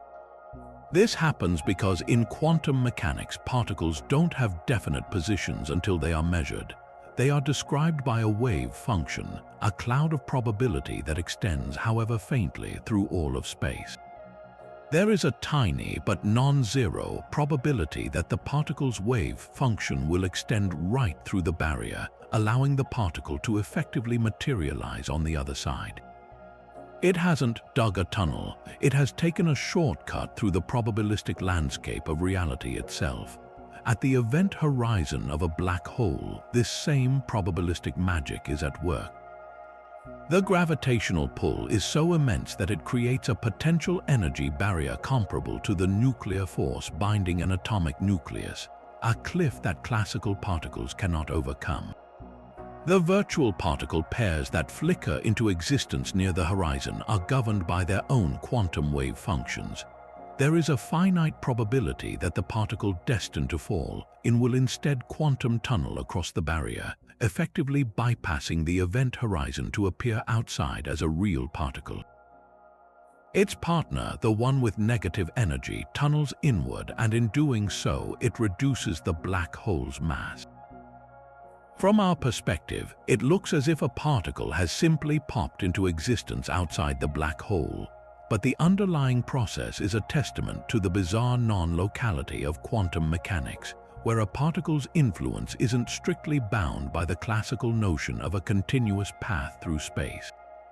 This quantum process, operating within the most classical of gravitational objects, creates a beautiful, if strange, synthesis. Black holes are the ultimate manifestation of Einstein's general relativity, a theory of gravity that is smooth, deterministic, and deeply geometric. Quantum tunneling, on the other hand, is inherently probabilistic, uncertain, and non-local. That these two disparate worlds meet at the event horizon, with quantum effects enabling a gravitational giant to slowly disintegrate, is a profound clue that a deeper, unified theory must exist. It shows that even the most imposing classical structures in the universe are not immune to the subtle, subatomic rules that govern the very small. This leads to a spectacular cosmic possibility involving the smallest black holes imaginable. According to some models of the early universe, the unimaginable density fluctuations moments after the Big Bang could have squeezed regions of space into tiny, microscopic black holes. These aren't formed from dying stars. They are primordial relics, some with masses no greater than a mountain range compressed into a space smaller than an atom. For such a minuscule black hole, Hawking radiation is not a slow, imperceptible leak. Because the Hawking temperature is inversely related to the black hole's mass, a tiny black hole would be incredibly hot, emitting radiation at a ferocious rate. As it loses mass, it gets hotter and evaporates even faster, leading to a runaway process that culminates in a final, colossal explosion. Imagine a primordial black hole with an initial mass of around 1 billion tons, roughly the mass of a large mountain, lurking in our solar system today. After billions of years of slowly simmering, its evaporation would now be accelerating exponentially. In its final second of existence, it would release an energy equivalent to a 1 megaton nuclear bomb. The finale would be a blinding flash of gamma rays, a last testament to its existence as it vanishes from the universe entirely. Astronomers have searched the sky for the telltale gamma ray flashes of such explosions, which would be a direct signature of Hawking radiation in its most dramatic form. While none have been conclusively detected, the hunt continues. Finding one would not only confirm a key prediction of quantum gravity, but also open a unique window into the very first moments of the Big Bang, revealing secrets about the density of the infant universe that are otherwise completely inaccessible. The idea that the cosmos might be peppered with these ticking time bombs, each one a remnant of creation itself, and each one destined to end its life in a blaze of quantum glory, adds a thrilling dimension to our understanding of black holes, connecting the vastness of cosmic history to the ghostly whisper of quantum uncertainty. But our journey into the black hole's shadow doesn't end with their own explosive demise. It leads us to one of the greatest unsolved puzzles in all of modern cosmology, the true nature of dark matter. We know this mysterious substance exists because of its profound gravitational influence, holding galaxies together and shaping the cosmos on the largest scales, yet it refuses to interact with light, remaining completely invisible to our telescopes. For decades, the leading candidates have been exotic new particles like WIMP or actions, predicted by theories beyond the standard model. However, despite extensive searches, no such particle has ever been definitively detected. This persistent failure has opened the door to a radically different and elegantly simple hypothesis. What if a significant portion of dark matter isn't made of unknown particles at all, but is instead composed of ancient black holes forged in the violent furnaces of the early universe? These would be primordial black holes, and if they exist in vast numbers, they could be the hidden architects of the cosmic structure we see today. The concept of primordial black holes is a fascinating departure from the stellar mass black holes we're familiar with. They wouldn't require the death of a massive star. Instead, they could have formed in the first chaotic second after the Big Bang, when the universe was an incredibly dense, hot soup of energy. In such an environment, even tiny, random fluctuations in density could have been enough for gravity to overcome the outward pressure of expansion, causing regions of space to collapse directly into black holes. The key feature here is their potential mass range. Unlike stellar black holes, which have a lower limit of several solar masses, primordial black holes could theoretically be almost any size, from micro black holes with the mass of a small asteroid to colossal ones rivaling thousands of suns. This flexibility is what makes them such a compelling candidate for dark matter. They could, in principle, account for the invisible mass we observe without the need for any new physics beyond general relativity and our standard model of cosmology. So, how do we hunt for these invisible cosmic ghosts? Astronomers have devised several ingenious methods to test this hypothesis, each placing critical constraints on how many of these black holes could be lurking in the dark. One of the most powerful techniques is gravitational microlensing. The principle is straightforward. If a massive, compact object like a primordial black hole were to pass directly between us and a distant star, its gravity would act as a temporary lens, bending the starlight and causing the star to briefly brighten in a very specific, predictable way. By monitoring hundreds of millions of stars in nearby galaxies like the Large and Small Magellanic Clouds, surveys such as the Macho Project and OGLE have scanned the skies for these telltale flashes. The results have been telling. While they did detect a number of microlensing events, there simply weren't enough to account for all the dark matter in the galactic halo, at least not for black holes within a specific mass range. These surveys have largely ruled out the possibility that dark matter is predominantly made of black holes with masses between a millionth of a solar mass and about 10 solar masses. Another crucial constraint comes from listening to the universe with gravitational wave astronomy. If dark matter were made of a vast population of primordial black holes, they would occasionally find each other in the cosmic dark and merge. These frequent, random collisions would generate a persistent, low-frequency hum of gravitational waves, creating a stochastic background that would be superimposed on the louder, distinct chirps from individual mergers we detect from stellar black holes.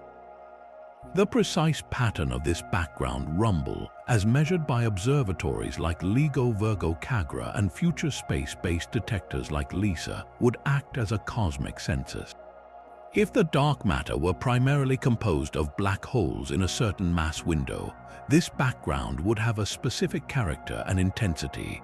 Current observations have not yet detected a background strong enough to support this idea for many mass ranges, further narrowing the possible hiding places for a primordial black hole dark matter component.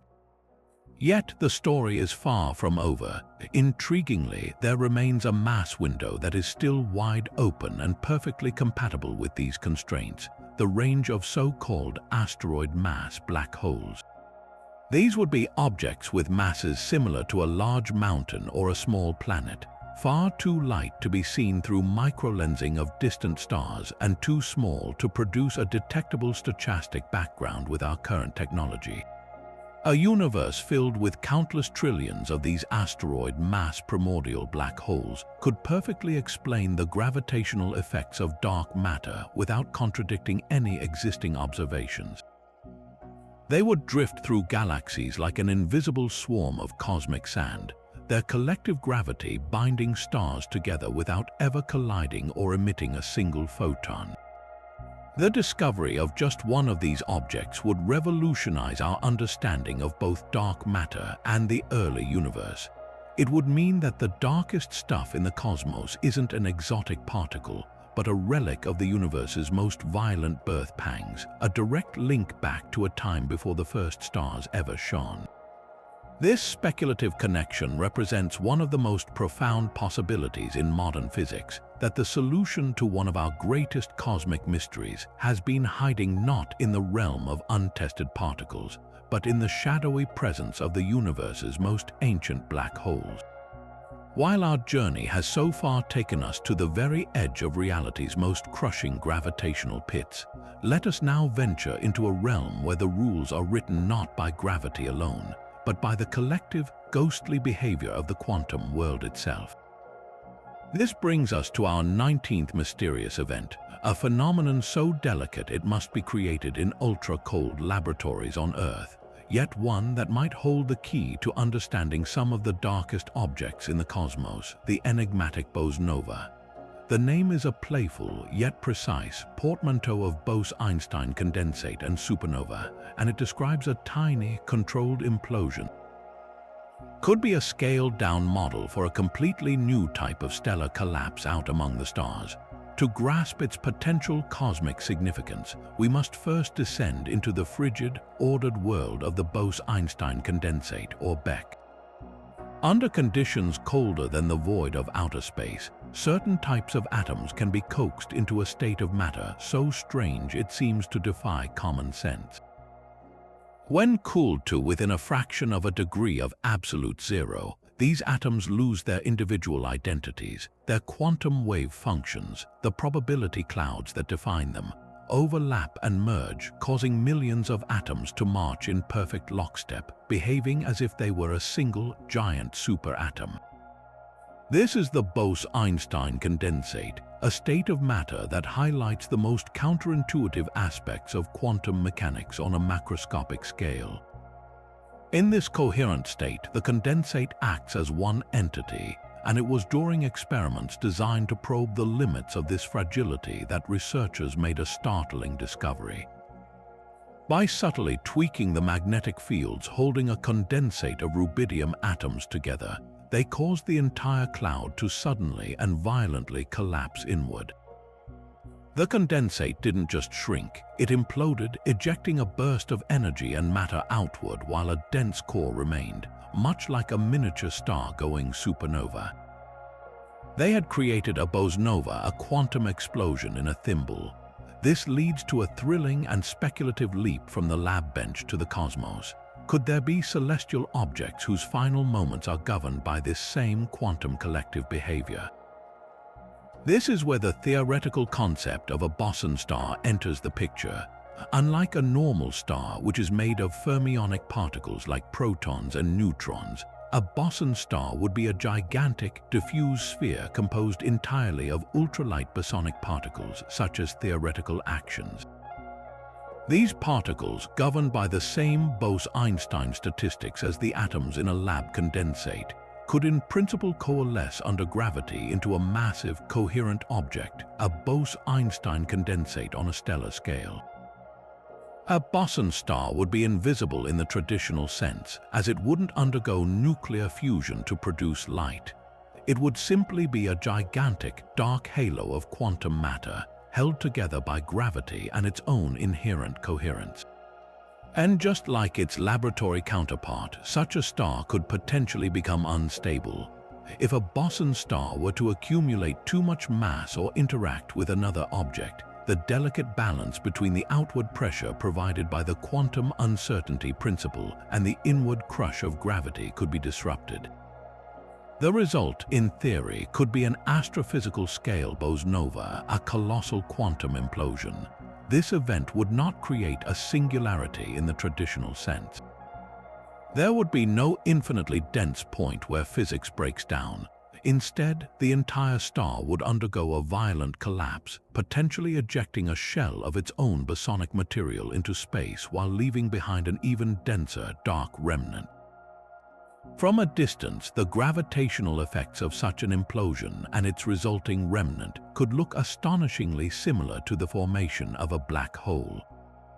It would create a massive, dark object with intense gravity, capable of bending light and distorting space-time, yet it would be entirely devoid of a central singularity or a true event horizon.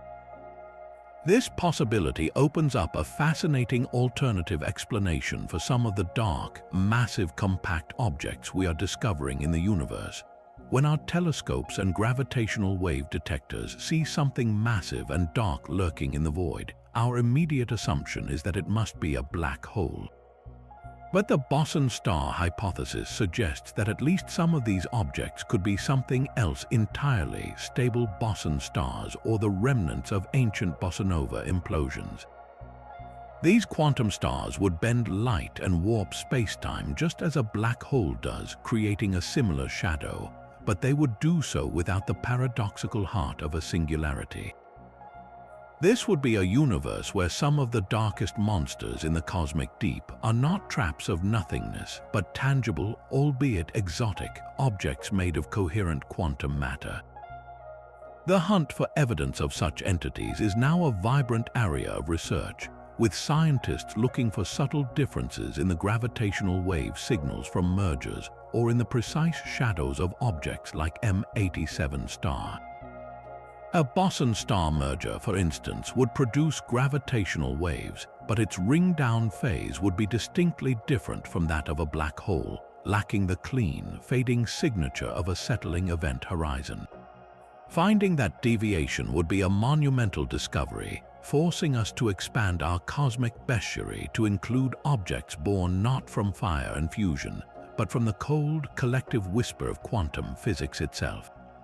But if the universe truly stores its information on a two-dimensional surface like the event horizon, what does that imply about the very nature of our three-dimensional reality? This leads us to one of the most mind-expanding concepts to emerge from black hole physics, the holographic principle. The story of this idea begins not with grand visions of the cosmos, but with a deep inquiry into the nature of information and entropy. In the 1970s, physicist Jacob Bekenstein made a revolutionary suggestion, later refined by Stephen Hawking, that a black hole's entropy, a measure of its hidden information or disorder, is not proportional to its volume, as it is for a normal object, but to the surface area of its event horizon. This was a stunning departure from everything we knew. For a star or a cloud of gas, the more stuff you have, the more volume it occupies and the greater its possible entropy. But for the most information-dense objects in existence, the maximum amount of information they can contain is limited by their surface area, not their volume. It's as if all the data describing everything that fell into the black hole was not stored within its three-dimensional interior, but was instead compressed and painted onto its two-dimensional boundary like a cosmic DVD. This bizarre finding sparked a profound question. Is this just a quirky property of black holes, or is it a fundamental clue about the nature of reality itself? The holographic principle boldly argues for the latter. It proposes that the universe at its most fundamental level might not be three-dimensional. Instead, all the information needed to describe every particle, every force, and every event within any given volume of space is actually encoded on a surrounding lower-dimensional surface. A black hole is just the most extreme and clear-cut example of this rule. In this view, our rich, three-dimensional world of depth, texture, and solidity, the world we see, touch, and move through, is not the primary reality. It is a projection, a hologram, a seemingly solid image generated from a vast, complex network of information stored on a distant, two-dimensional surface. The universe, in essence, is operating like a grand, cosmic simulation, where the three-dimensional world we experience is the output, and the two-dimensional boundary is the underlying code. To make this abstract idea more tangible, think of a common hologram like the one on a credit card.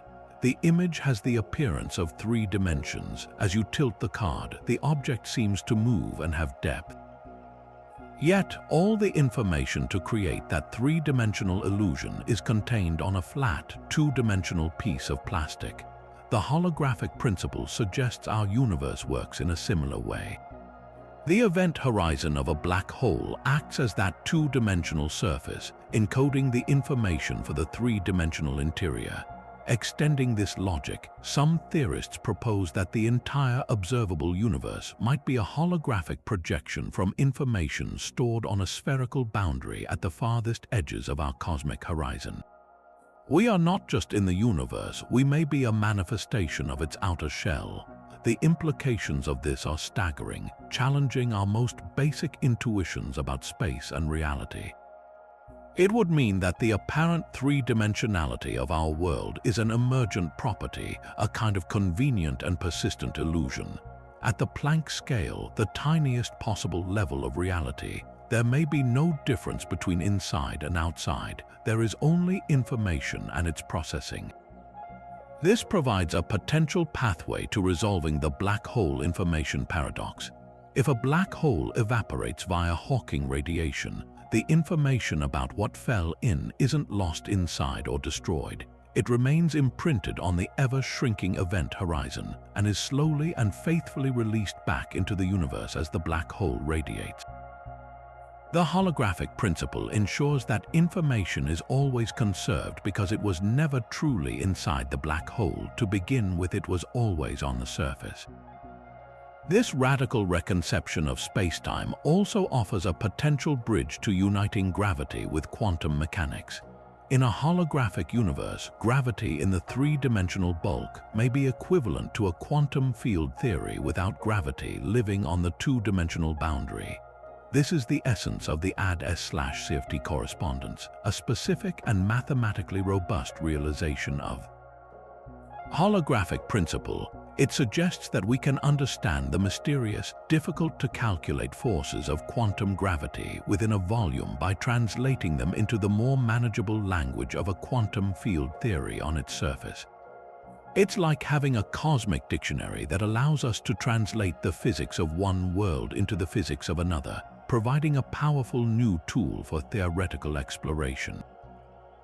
While the holographic principle remains a theoretical framework and not a proven fact, it represents a monumental shift in how physicists conceptualize reality, born directly from the effort to understand the fate of information at the edge of a black hole. It suggests that the key to understanding the deepest laws of the cosmos may not lie in looking further into the abyss, but in learning to read the message written on its surface.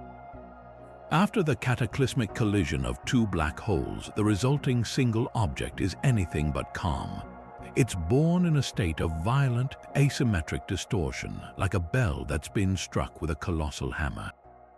This new black hole is not smooth and featureless. It's wobbling, vibrating, and rapidly shaking off its deformations to settle into a final, stable state.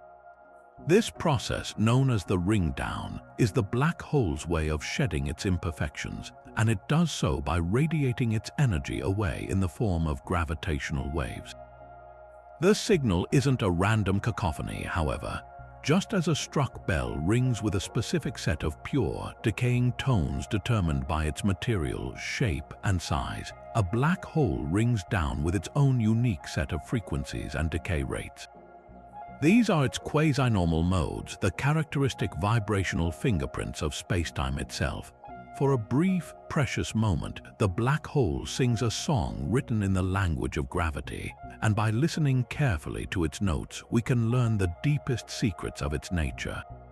The specific frequencies and the speed at which these vibrations fade away are not arbitrary.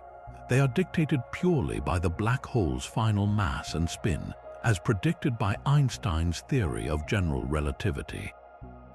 It's a direct and powerful prediction. Measure the quasi-normal modes, and you can precisely calculate the mass and spin of the final object.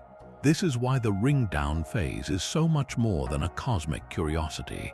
It is one of the most stringent tests we have for general relativity in the regime of extreme gravity.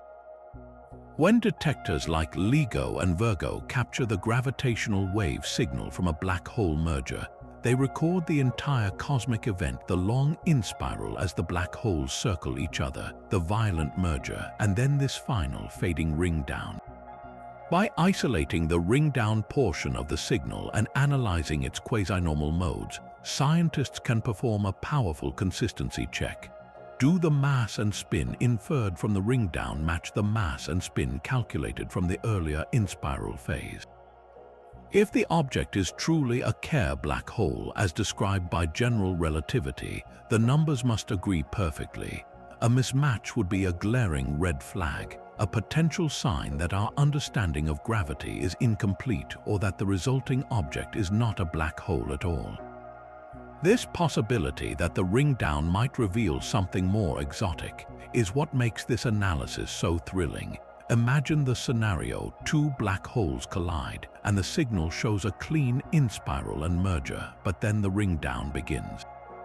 Instead of the pure, decaying tones expected from a single, settling black hole, the signal contains extra wiggles, an unexpected set of frequencies, or a ring-down that lasts too long or fades too quickly. Such anomalies could be the signature of a hypothetical exotic compact object.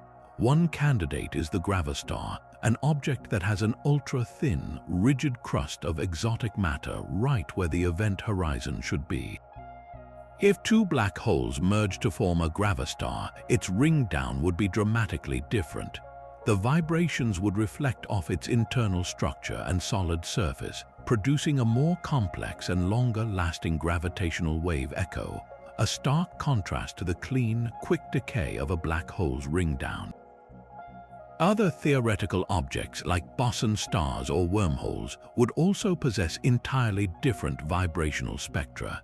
Detecting a ring-down that defies the predictions for a Kerr black hole would be a monumental discovery, forcing us to rewrite our textbooks on the fundamental constituents of the universe.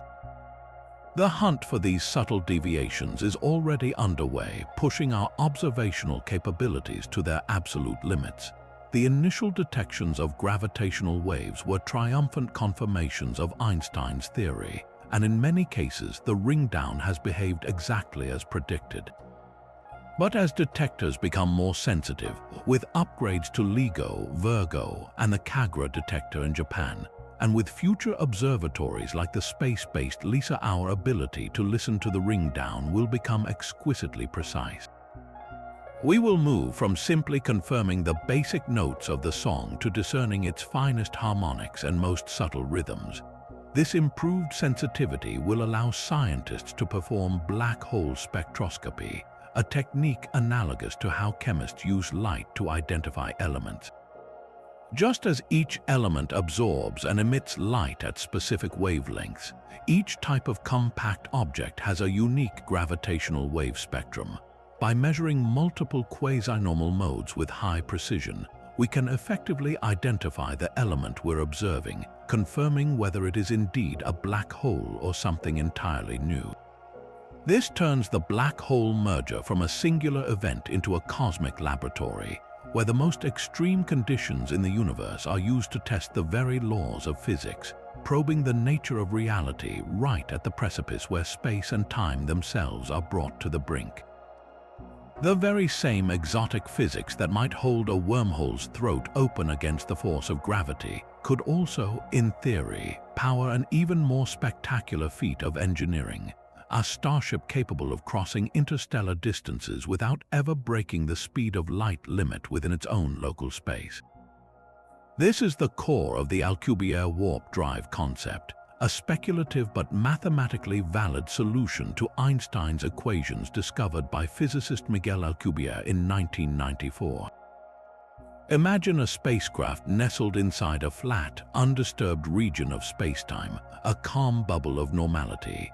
Now, picture this bubble being propelled forward not by rockets, but by a sophisticated manipulation of the cosmos itself. The drive would work by contracting the fabric of spacetime immediately in front of the ship while simultaneously expanding the spacetime directly behind it. The ship itself would remain motionless within this warp bubble, yet the space around it would be moving, carrying the bubble and its contents forward at speeds that could, in principle, far exceed the speed of light. You wouldn't be moving quickly through space, you would be moving space itself with you as a passenger. The fuel for this incredible cosmic engine, however, is the same elusive substance we encountered with traversable wormholes, exotic matter with negative energy density. To create the warped geometry of the Alcubierre bubble, you would need a ring or a torus of this bizarre material surrounding the spacecraft. Its repulsive, anti-gravitational effect would be what pinches spacetime together at the front and pushes it apart at the back, essentially creating a wave in the fabric of the universe that the ship could surf. Without this negative energy, the mathematics of general relativity simply don't allow for such a structure to form or be stable. This creates a profound and fascinating link between two of the most iconic concepts in theoretical physics, the wormhole and the warp drive.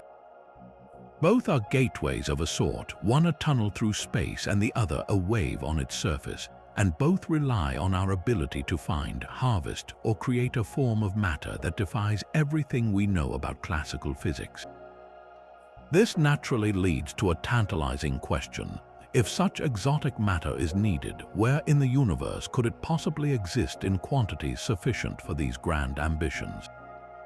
The answer may lie at the most extreme frontier we know, the volatile, quantum-charged environment right at the edge of a black hole's event horizon.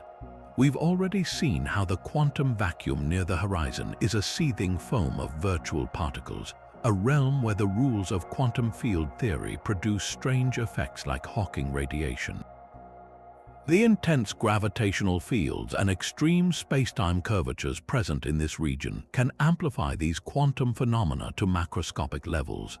Theoretical work suggests that under such conditions, the Casimir effect, where parallel plates in a vacuum experience a slight force due to negative energy densities between them, could be scaled up dramatically.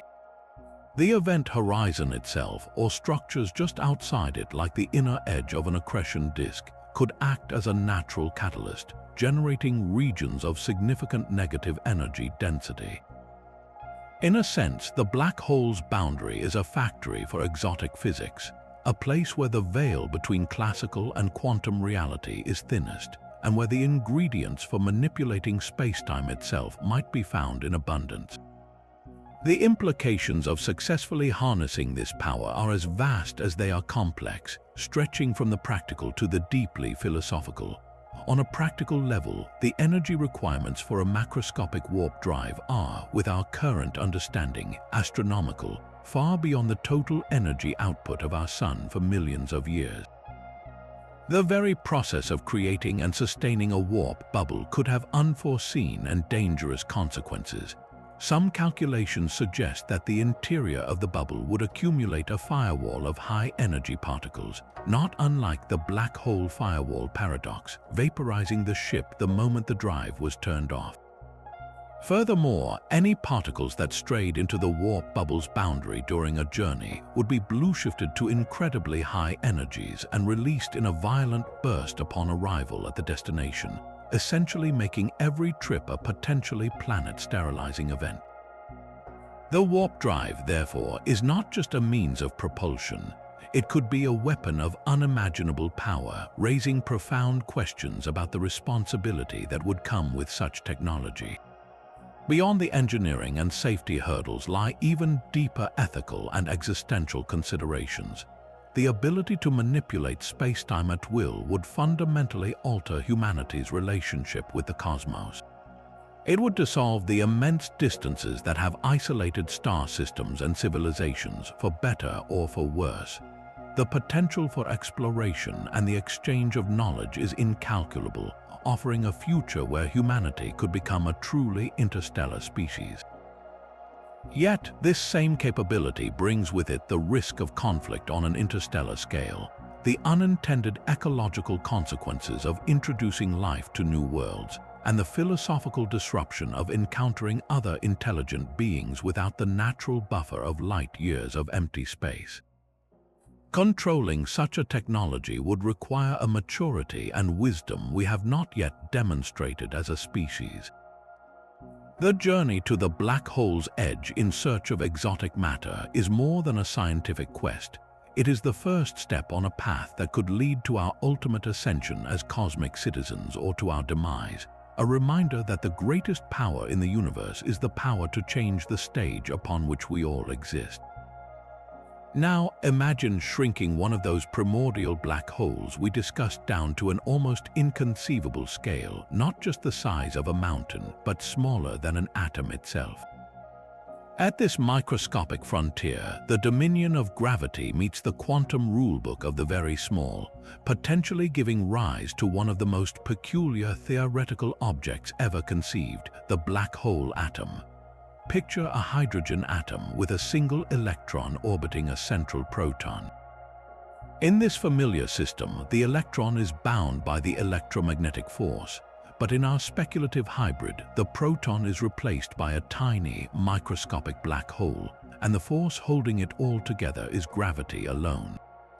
This gravitational atom would be a stable, bound system where a fundamental particle, like an electron or even a muon, orbits a black hole singularity, creating a bizarre union of quantum mechanics and general relativity in a single, minuscule package. The stability of such a system hinges on a delicate balance between two competing tendencies: the quantum mechanical need for the electron to occupy a stable orbital, and the gravitational pull of the black hole trying to draw it past the event horizon. For a standard atomic scale black hole, the event horizon would be so incredibly small that the electron's orbit would be vastly larger in comparison. In fact, the lowest possible orbital, the ground state, would be well outside the black hole's point of no return, allowing the electron to whiz around it much like it does around a proton, but governed by the mathematics of gravity rather than electromagnetism. This creates a quantized set of energy levels similar to a normal atom, but the energies involved and the scale of the orbits would be entirely different, dictated by the black hole's mass. The entire system would be a perfect, clean laboratory for studying pure gravitational binding, free from the complicating effects of the other fundamental forces. The true magic, and the reason physicists find this idea so compelling, lies in the unique death spiral such an object would undergo. In a regular atom, an electron jumping to a lower energy level emits a photon. In a black hole atom, the same process occurs, but with a dramatic and ultimately fatal conclusion. As the electron emits gravitational waves with each quantum leap to a lower orbital, it loses energy and spirals inward. This process is incredibly slow at first, but it accelerates as the orbit shrinks. The electron would not simply vanish. It would transition through a cascade of energy levels, emitting a series of gravitational wave photons ripples in spacetime at very specific high frequencies.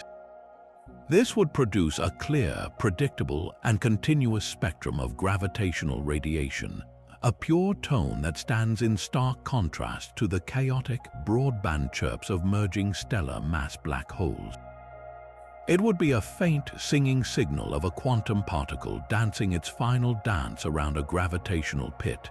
Detecting this signal would be a triumph on multiple fronts.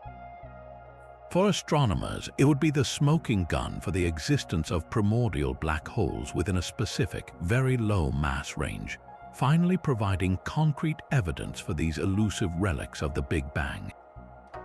For particle physicists, it would open a window into quantum gravity. The precise frequencies of the emitted gravitational waves would be exquisitely sensitive to the properties of the black hole.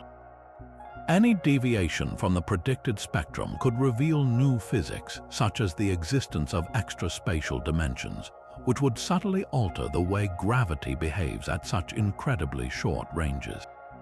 Finding a black hole atom would be like discovering a Rosetta Stone that translates between the language of the quantum world and the dialect of gravity, offering a direct observational path to testing theories that have until now been confined to chalkboards and supercomputer simulations. Yet the lifespan of a black hole atom is finite and spectacular. The slow, steady loss of energy through gravitational wave emission ensures that the electron's orbit will eventually decay to the point where it reaches the innermost stable circular orbit, a boundary just outside the event horizon. Once it crosses this threshold, the spiral becomes a rapid final plunge. The electron would be captured by the black hole, adding a minuscule amount to its mass and electric charge. For a charged black hole, this could be the end of the story, but for a neutral black hole atom, the capture of the electron would leave the black hole with a net negative charge. This could, in theory, allow it to capture another particle, like a proton, and begin the cycle anew, potentially forming other exotic states of matter. The brief, shining existence of a black hole atom, from its formation to its final, silent absorption, represents a fleeting cosmic phenomenon where the rules of the atomic and the cosmic collide, offering a glimpse into a hidden world of gravitational chemistry that might be unfolding all around us, just waiting for a sensitive enough ear to listen for its quiet, rhythmic song. So far, we've seen black holes defined almost entirely by their gravity, but our next mystery reveals what happens when you introduce a powerful new force into the equation: electricity. Imagine a black hole that isn't just a gravitational vacuum, but a colossal, charged capacitor holding an immense electric potential.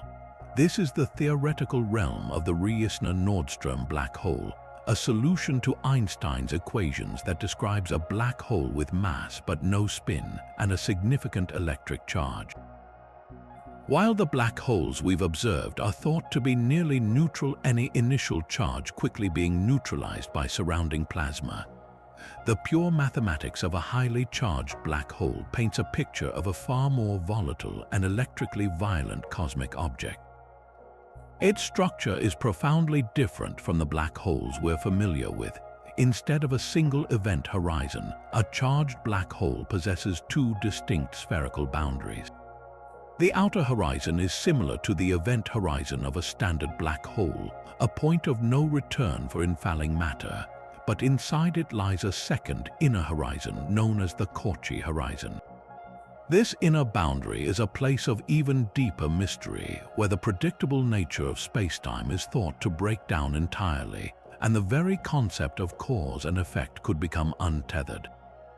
It's a Russian nesting doll of cosmic extremes, with the most profound instability hidden within its deepest layer. The true spectacle, however, unfolds in the space just outside this electrically charged titan. The electric field surrounding a Reissner-Nordström black hole is not merely strong. It is unimaginably intense, concentrated by the black hole's gravity into a thin, devastatingly powerful shell. In such an environment, the concept of empty space ceases to exist in any familiar form.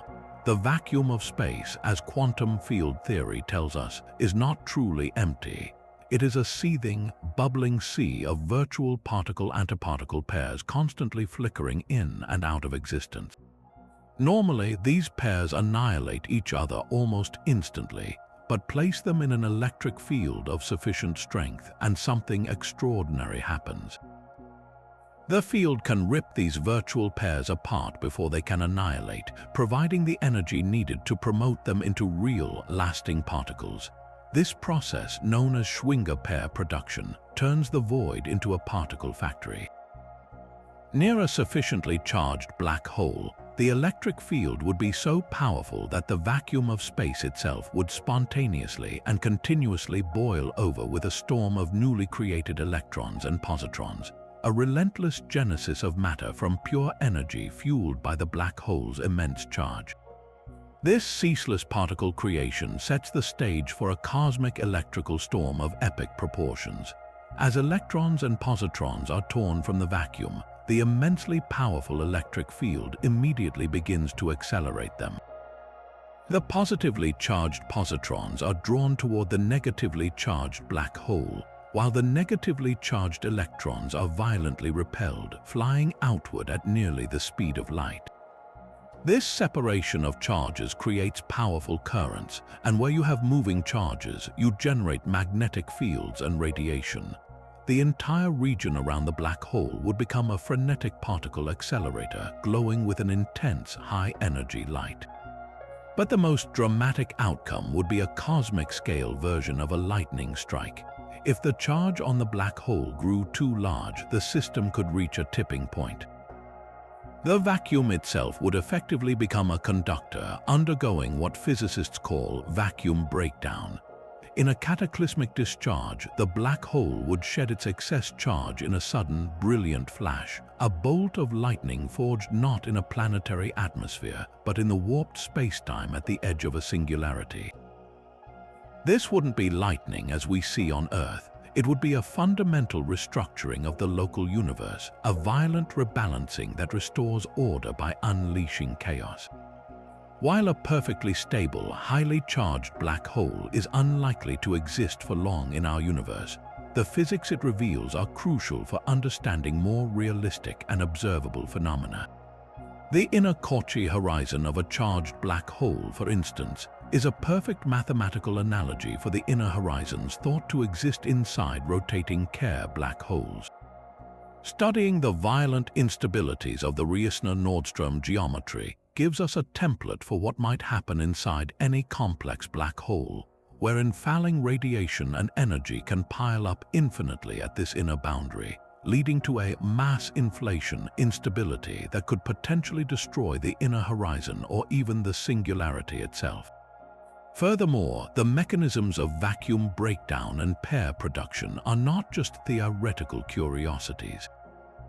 We see scaled-down versions of this in the magnetospheres of pulsars, where incredibly strong magnetic fields, which are fundamentally linked to electric fields by relativity, tear apart the vacuum and create dense clouds of electron-positron pairs that power the pulsar's brilliant lighthouse beam.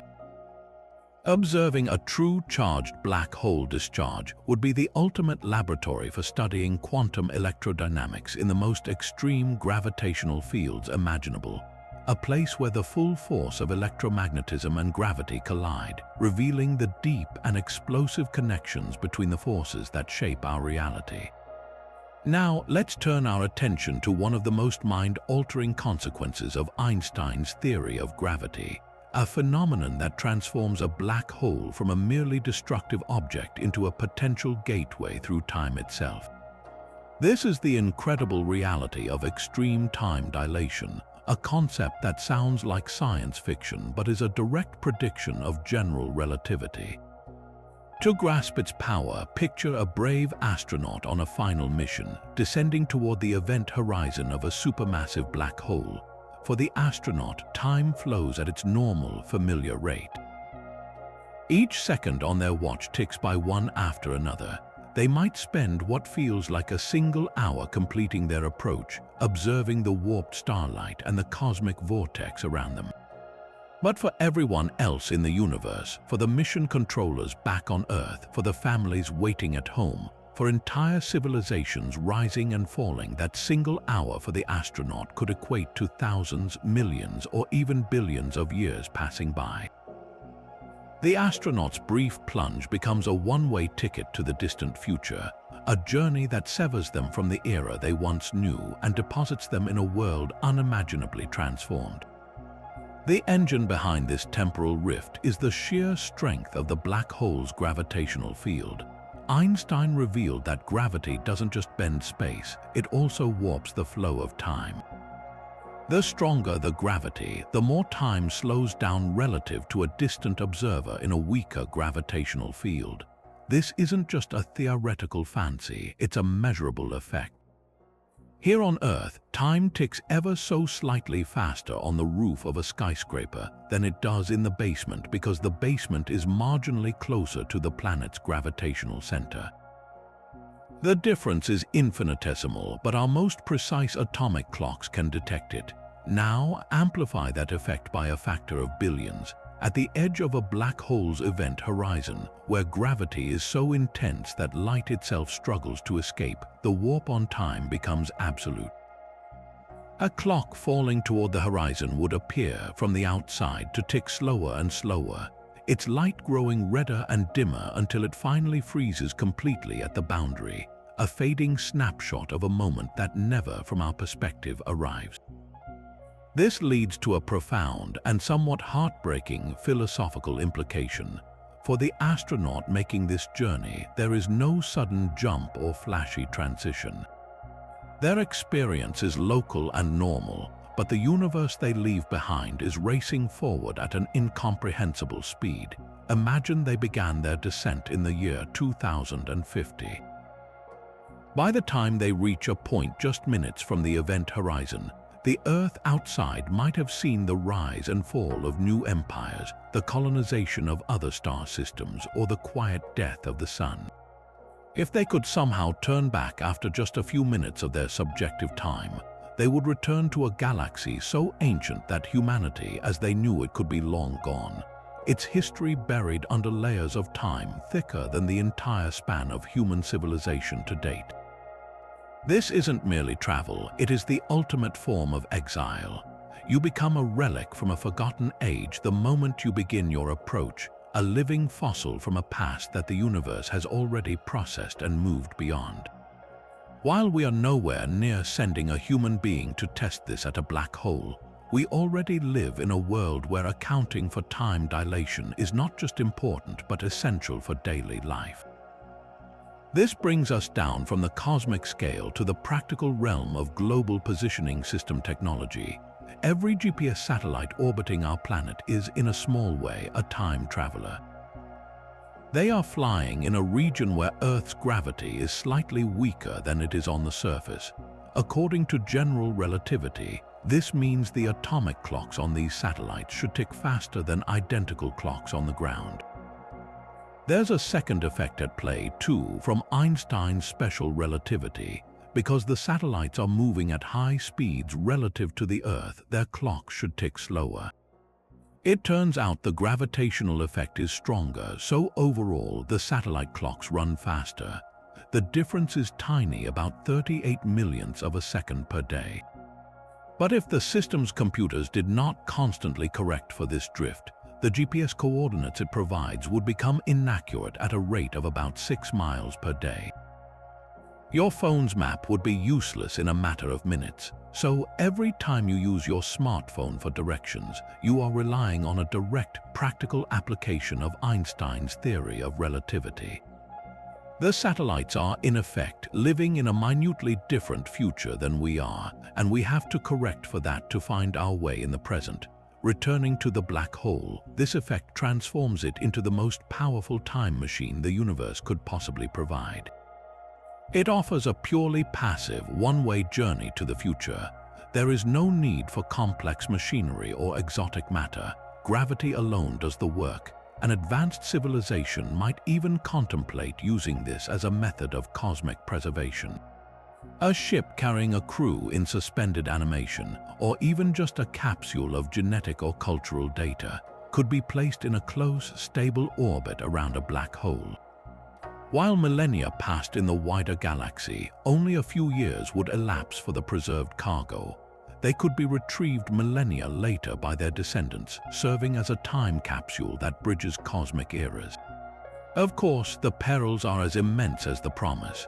The same tidal forces that cause spaghettification would be a constant threat, and any error in the orbit would mean falling past the point of no return. Furthermore, the universe they eventually return to would be utterly foreign, raising profound questions about the purpose of such a journey. Is it exploration, or is it a form of surrender? The black hole's edge becomes the ultimate threshold, not just between survival and destruction, but between one epoch of reality and the next, forcing us to confront the fluid and relative nature of time itself. Now, let's turn our focus from the black hole's deep gravitational well to the brilliant, violent whirlpool that often surrounds it, the accretion disk. This isn't just a passive halo of light. It's a chaotic, cosmic hurricane where matter is superheated to millions of degrees and threaded with magnetic fields of unimaginable power, acting as the primary engine for some of the most energetic phenomena in the universe.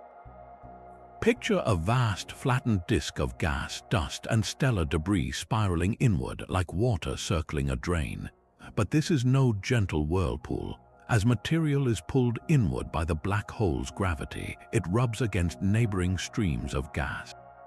This friction, combined with the immense magnetic forces woven through the plasma, converts colossal amounts of gravitational energy into heat, causing the entire disk to glow with a fierce, radiant light across the electromagnetic spectrum, from radio waves to visible light and up to powerful X-rays and gamma rays.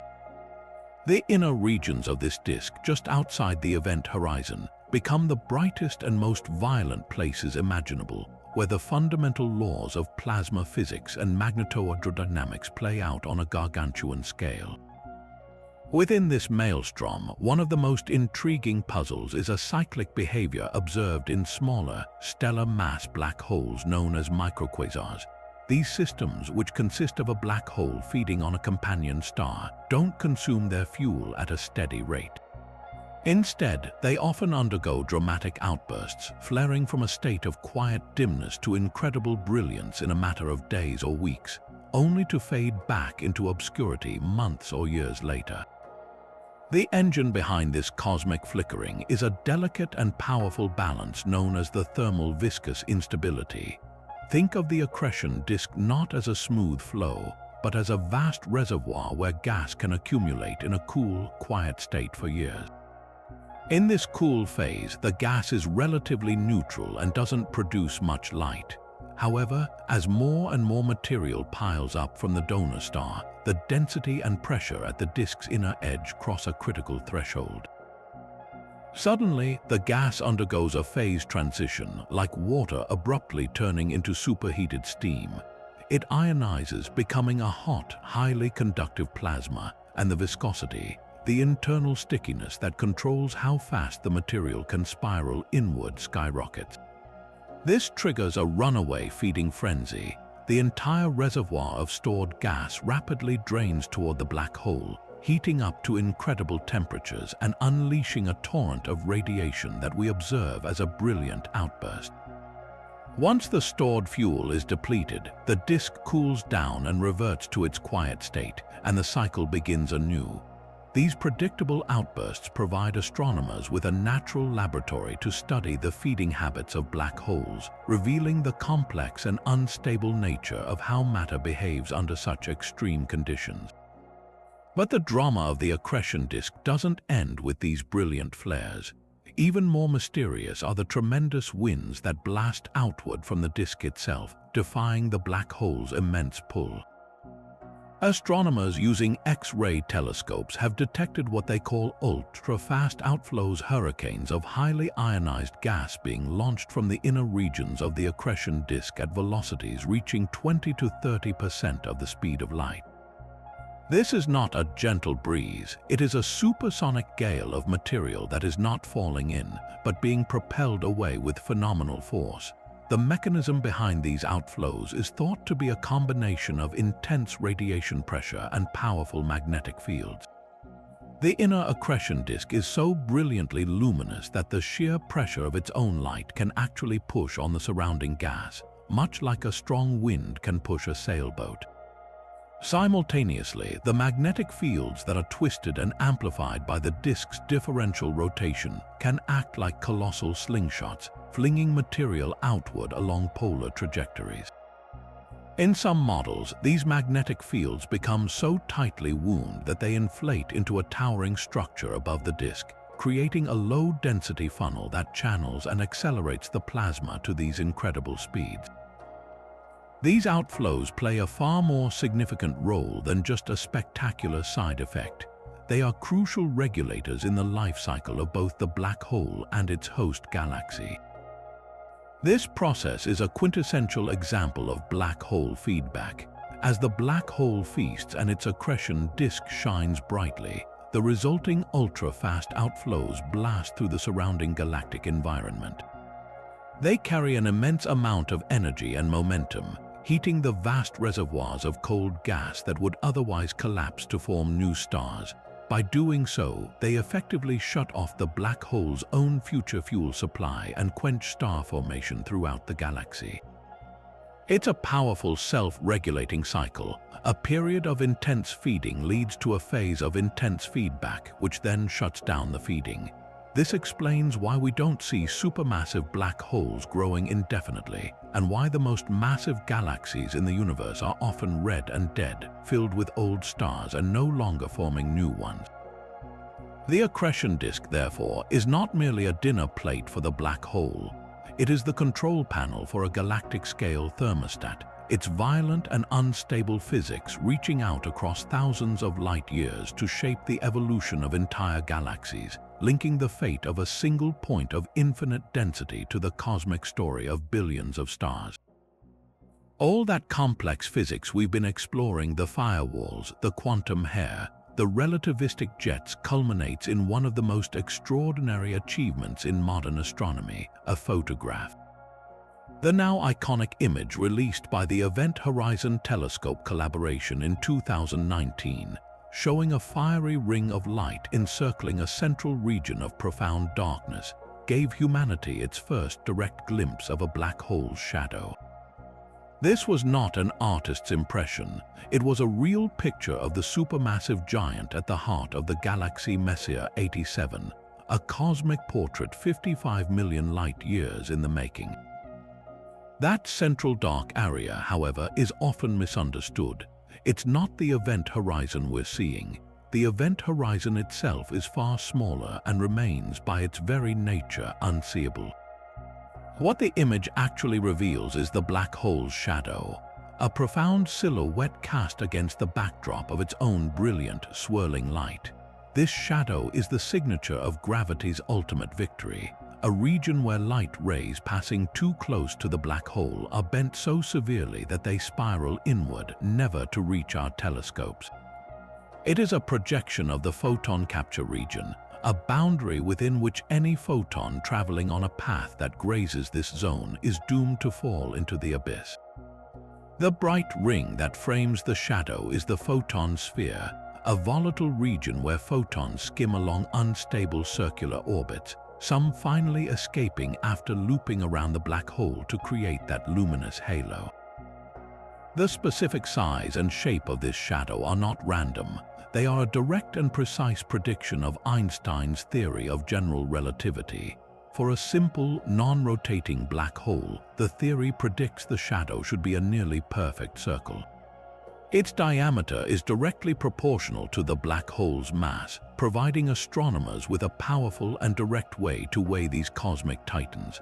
By measuring the angular size of the shadow in the sky and knowing the distance to the black hole, scientists can calculate its mass with remarkable accuracy, confirming estimates made by other methods. But when a black hole is spinning, the plot thickens significantly. The immense frame-dragging effect of a rotating Kerr black hole distorts the space-time around it, pulling the photon sphere and the shadow along with it. This causes the shadow to become asymmetrical. It appears flattened on one side, looking less like a perfect circle and more like a distorted, lopsided disk. The degree of this distortion is a direct tracer of the black hole's spin. A more pronounced flattening indicates a faster rotation. Therefore, by meticulously analyzing the precise geometry of the shadow, researchers can extract two of the black hole's most fundamental properties, its mass and its spin, from a single dark silhouette.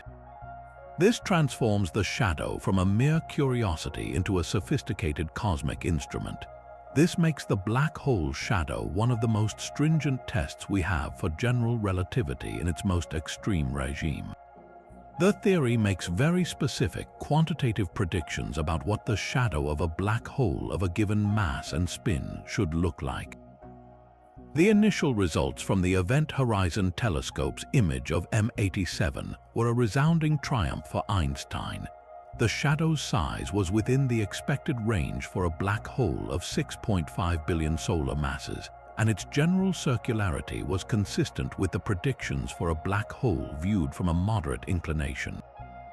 But the real test is in the details. As the EHT collaboration collects more data and enhances its resolution with additional telescopes, scientists are scrutinizing the shadow's fine structure for any subtle deviations from the expected shape. Does the shadow match the perfect Kerr prediction, or are there tiny, statistically significant asymmetries that could hint at new physics? Perhaps a signature of a quantum fuzzed horizon, or evidence of an exotic object like a boson star that merely mimics a black hole's shadow. The black hole shadow acts as a natural laboratory, allowing us to conduct a fundamental experiment on the nature of gravity itself, using the most powerful lenses in the universe, black holes, to test the very theories that predict their existence. Capturing this shadow was a feat of human ingenuity on a global scale.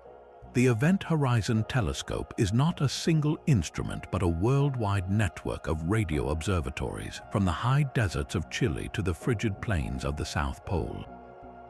By using a technique called very long baseline interferometry, these individual telescopes were synchronized with atomic clocks to act as one single Earth-sized observatory. The resolution required to see the shadow of M87's black hole is equivalent to being able to read a newspaper in New York from a sidewalk in Paris. The data gathered in a single observation run was so vast it couldn't be transmitted over the internet. It had to be physically shipped on hard drives to central processing centers. There, supercomputers correlated the signals and, through years of painstaking analysis, slowly reconstructed the image we now see. This monumental effort continues, with the EHT now also targeting our own Milky Way's supermassive black hole, Sagittarius, a star.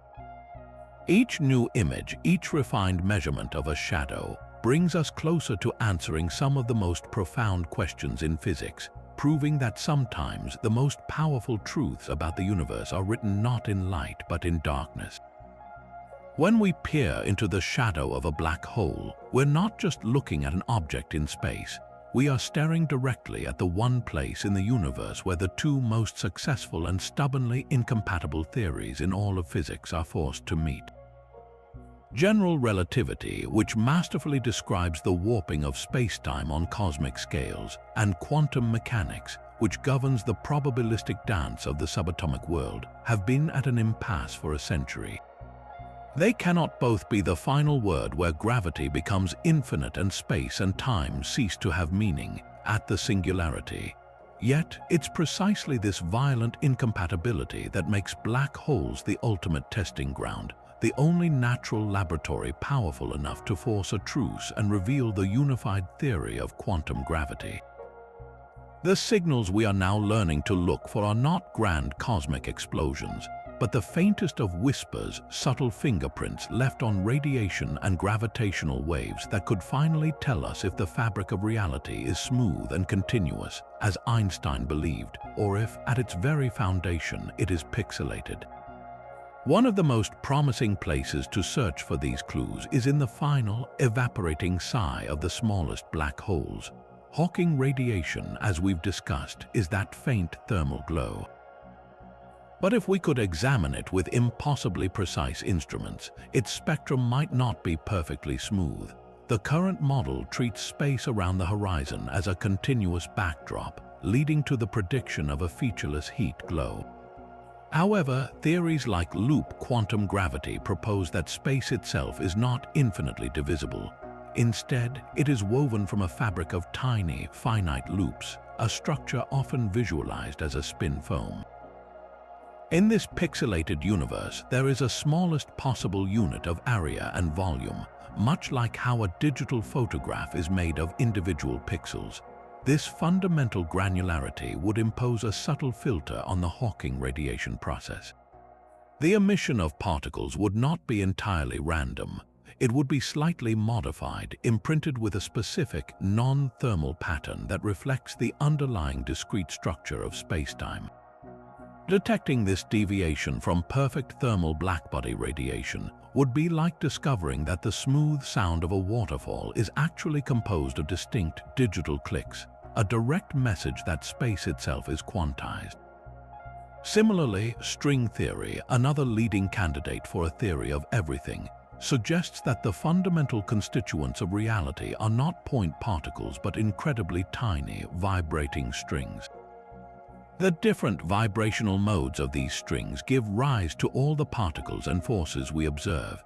In the context of a black hole, the fuzzball proposal we explored earlier is a direct consequence of this framework, replacing the mysterious singularity with a tangled ball of strings. This complex structure would also leave its mark on Hawking radiation. Rather than a simple thermal spectrum, the radiation could carry intricate correlations between emitted particles, a hidden code that preserves the information of what fell into the black hole. The specific pattern of these correlations would be a unique signature of the string-theoretic nature of the black hole's interior, turning its evaporation from a process of destruction into one of revelation, where the black hole slowly and meticulously discloses its quantum gravitational secrets.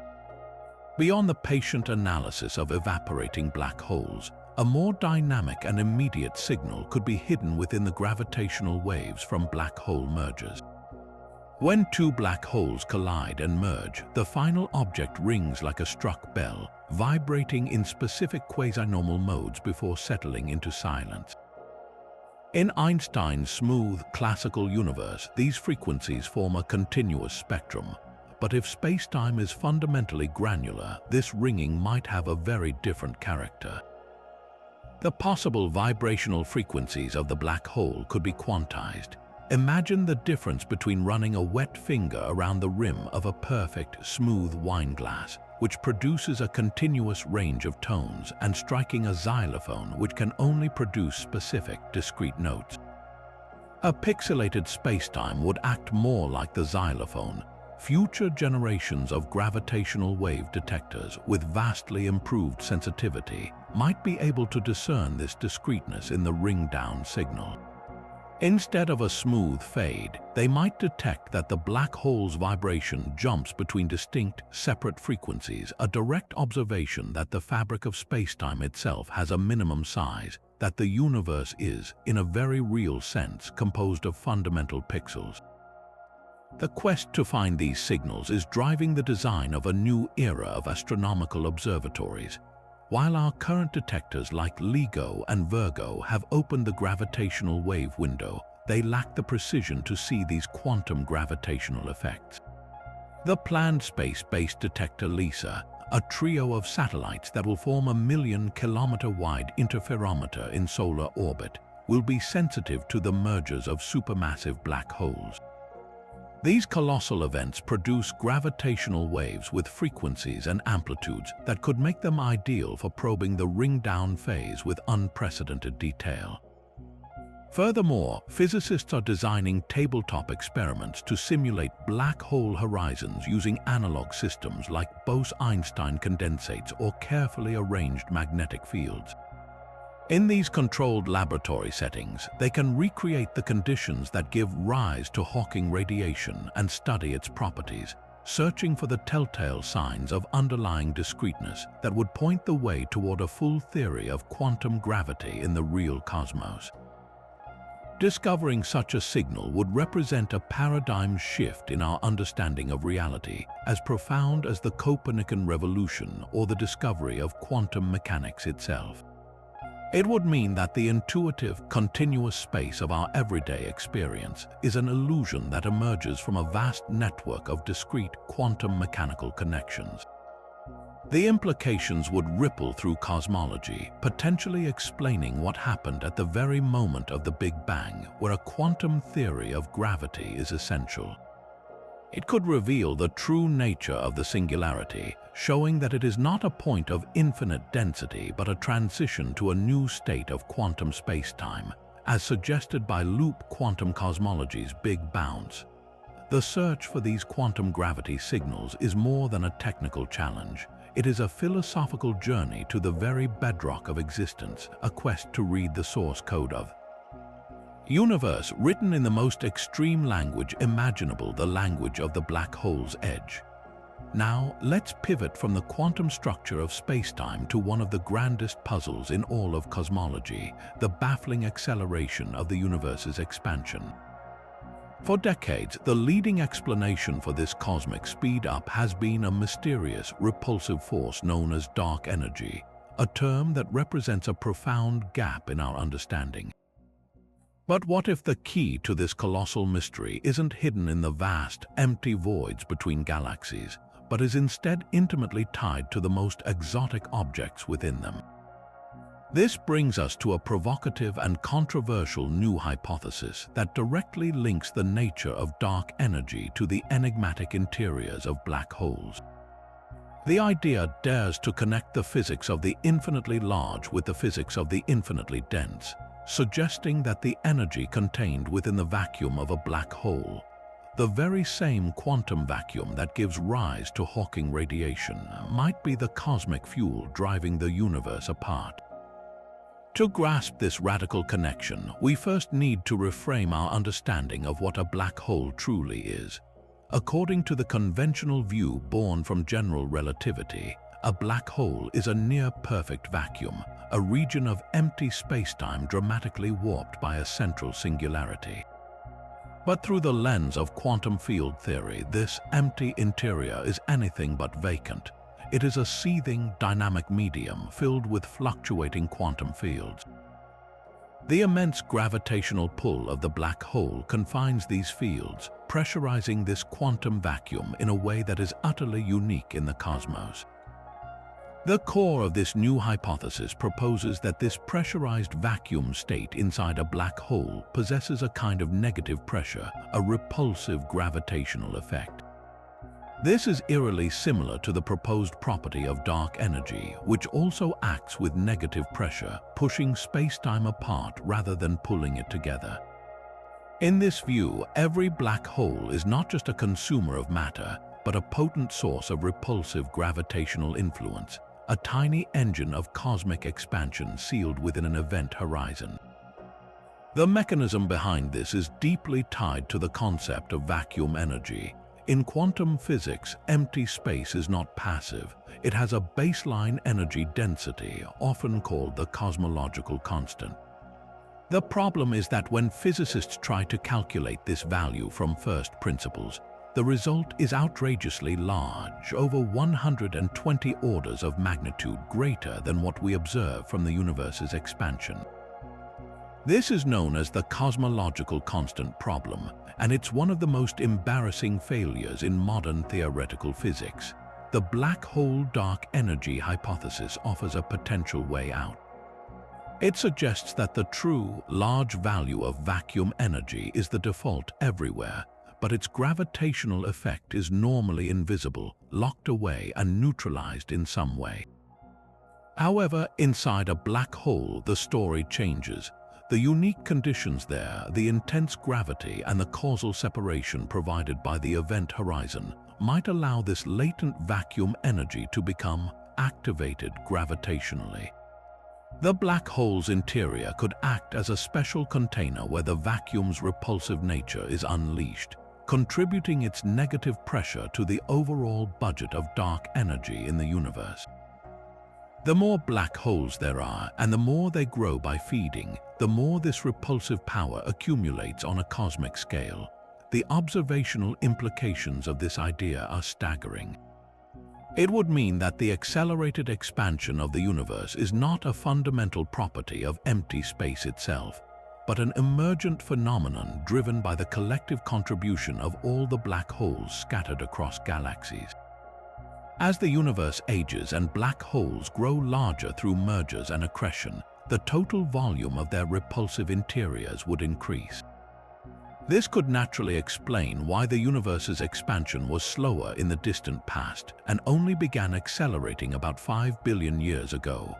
It was the point at which the combined dark energy output from all the black holes in the universe finally became the dominant cosmic force overwhelming the pull of gravity.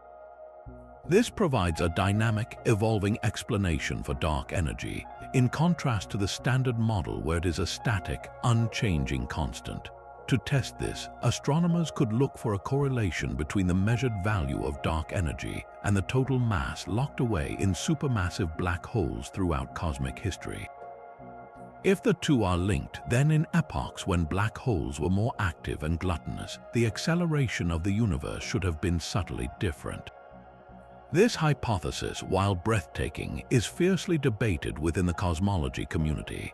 Critics point out significant challenges, not least of which is the simple question of how an effect locked inside an event horizon could possibly influence the outside universe.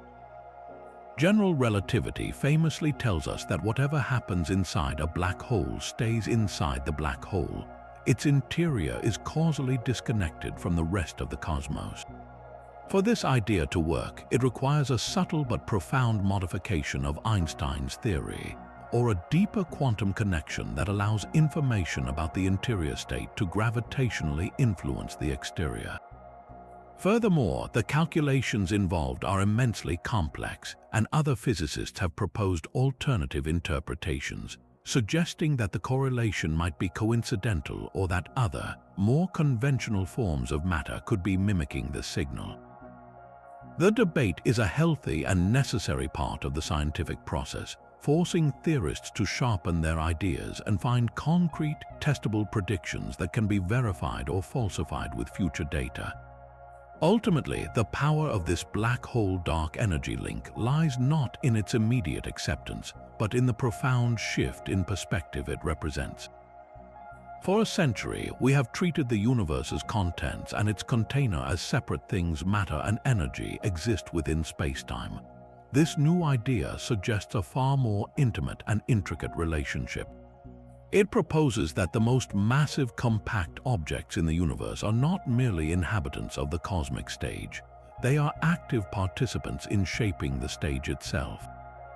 Their internal quantum nature directly fuels the cosmological expansion that determines the ultimate fate of all things. This transforms black holes from passive endpoints of gravitational collapse into dynamic components of the cosmic engine, weaving a thread that connects the frantic quantum flicker at the edge of a singularity to the majestic, relentless flight of the galaxies. It is a bold reminder that in our quest to understand the universe's greatest mysteries, the answers may require us to look not just out at the expanding heavens, but deep into the heart of darkness. Leaving behind the grand cosmological puzzle of dark energy, we descend back into the violent, local chaos of a feeding black hole, where a different kind of cosmic messenger is being forged in the fury of its accretion disk. This brings us to our 30th mystery, centered on a phenomenal natural factory that produces not light, but an elusive ghost particle, the black hole neutrino. To understand this process, we need to look at the very edge of the disk, where conditions are so extreme they rival the most powerful particle accelerators we can build on Earth.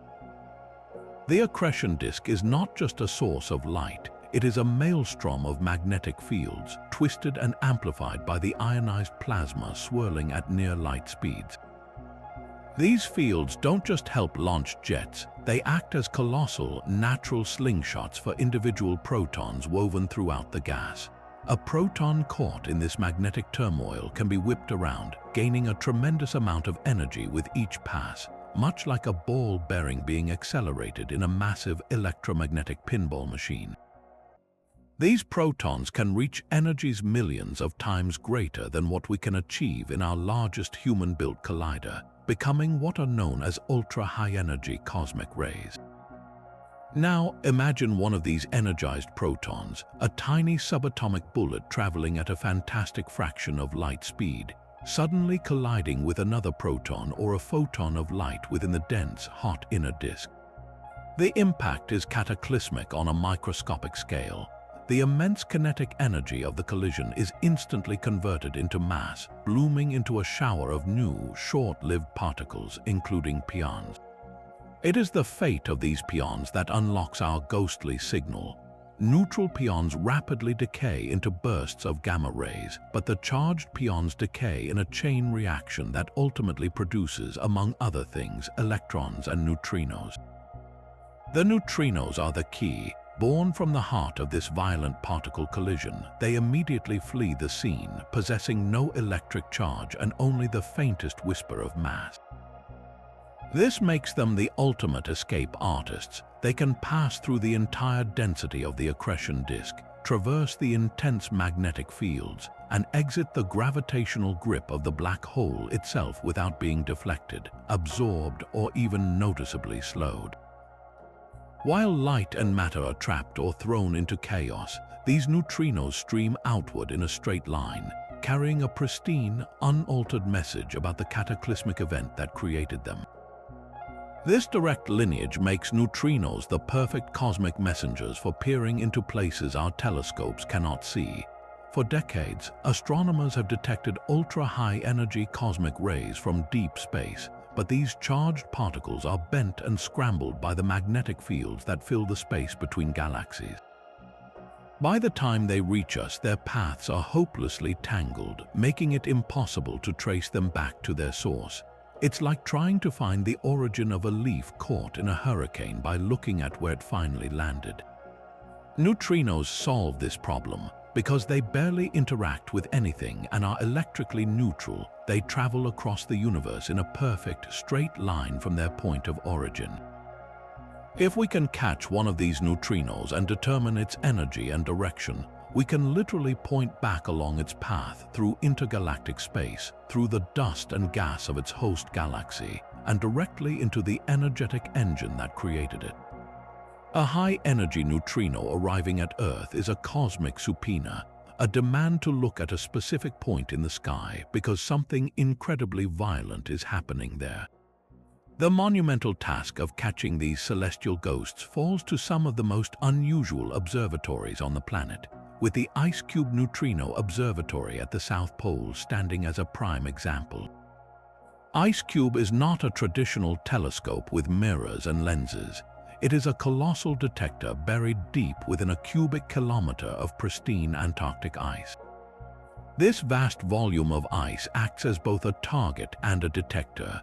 Thousands of sensitive optical sensors are suspended on long strings, frozen into the ice, waiting in the darkness.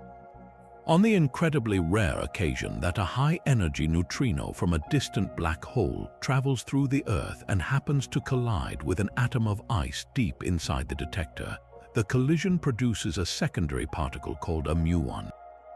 This muon, traveling faster than the speed of light in the ice, emits a faint blue flash of radiation known as Cherenkov light.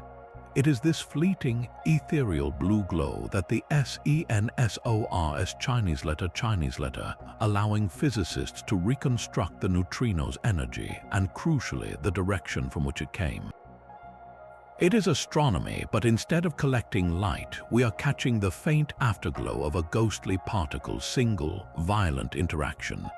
This method has already yielded spectacular results, marking a historic convergence of different cosmic messengers in what is known as multi-messenger astronomy. In 2017, the Ice Cube detector issued an alert for a single high-energy neutrino. Almost simultaneously, other observatories detected a flare of gamma rays from the same patch of sky. The source was pinpointed to a distant blazar, a supermassive black hole at the center of a galaxy, with one of its powerful relativistic jets pointed directly at Earth. This was the first time a high-energy neutrino had been convincingly traced back to a specific astrophysical source. The neutrino was the direct evidence that the blazar's jet was not only a brilliant beacon of light, but also a powerful particle accelerator, producing cosmic rays through the very proton collision process that happens in the heart of its magnetic vortex. The detection confirmed that active black holes are indeed central factories for these ultra-high-energy particles. Every neutrino we catch from such a source is like receiving a tiny, pristine sample mailed directly from the accretion disk's most violent region, a sample that has traveled across the universe completely unaltered, giving us a clear view into the physics of particle acceleration that is otherwise completely hidden from our view. The pursuit of these mysterious particles is far more than a technical curiosity. It is a fundamental new way of observing the universe. By building these vast underground and underwater neutrino telescopes, we are constructing a new kind of sense organ for humanity, one that can perceive the most violent and hidden processes in the cosmos. As these detectors grow larger and more sensitive, they will allow us to create the first true neutrino maps of the sky, revealing not just single, flaring blazars, but the steady, faint glow of neutrino background from all the supermassive black holes in the universe. This will let us peer into the hearts of galaxies that are obscured by thick clouds of dust, their visible light completely blocked, but their neutrino output streaming out unimpeded. We are learning to see the universe not just with light, but with the faint, straight-line paths of ghost particles, turning the most destructive engines in the cosmos into beacons that illuminate the fundamental processes of particle physics on a truly cosmic scale. Yet for all the violence of a black hole merger, there's a cosmic traffic jam that can stall the entire process, a puzzle that challenges our understanding of how the universe's largest structures evolve. This is known as the final parsec problem, and it emerges from a surprising gap between two well-established theories. On one hand, we have the majestic, slow-motion dance of galaxy mergers predicted by cosmology and observed by our telescopes. On the other, we have the thrilling detections from LIGO and Virgo of stellar mass black holes crashing together. But connecting these two scales, explaining how the supermassive black holes at the very hearts of galaxies successfully complete their own mating ritual, has proven unexpectedly difficult. The problem gets its name from the last critical distance the two black holes must cross. After their host galaxies have collided and merged, the two supermassive black holes, which can be billions of times the mass of our Sun, are drawn together by gravity. They sink through the dense core of the new, combined galaxy, losing energy through dynamical friction, a process where they gravitationally sling stars out of their way, effectively creating a drag that slows them down and pulls them closer. This works beautifully until the black holes get to within about 1 parsec of each other, a distance of roughly 3.26 light-years. At this point, the central region of the galaxy has been effectively cleared out.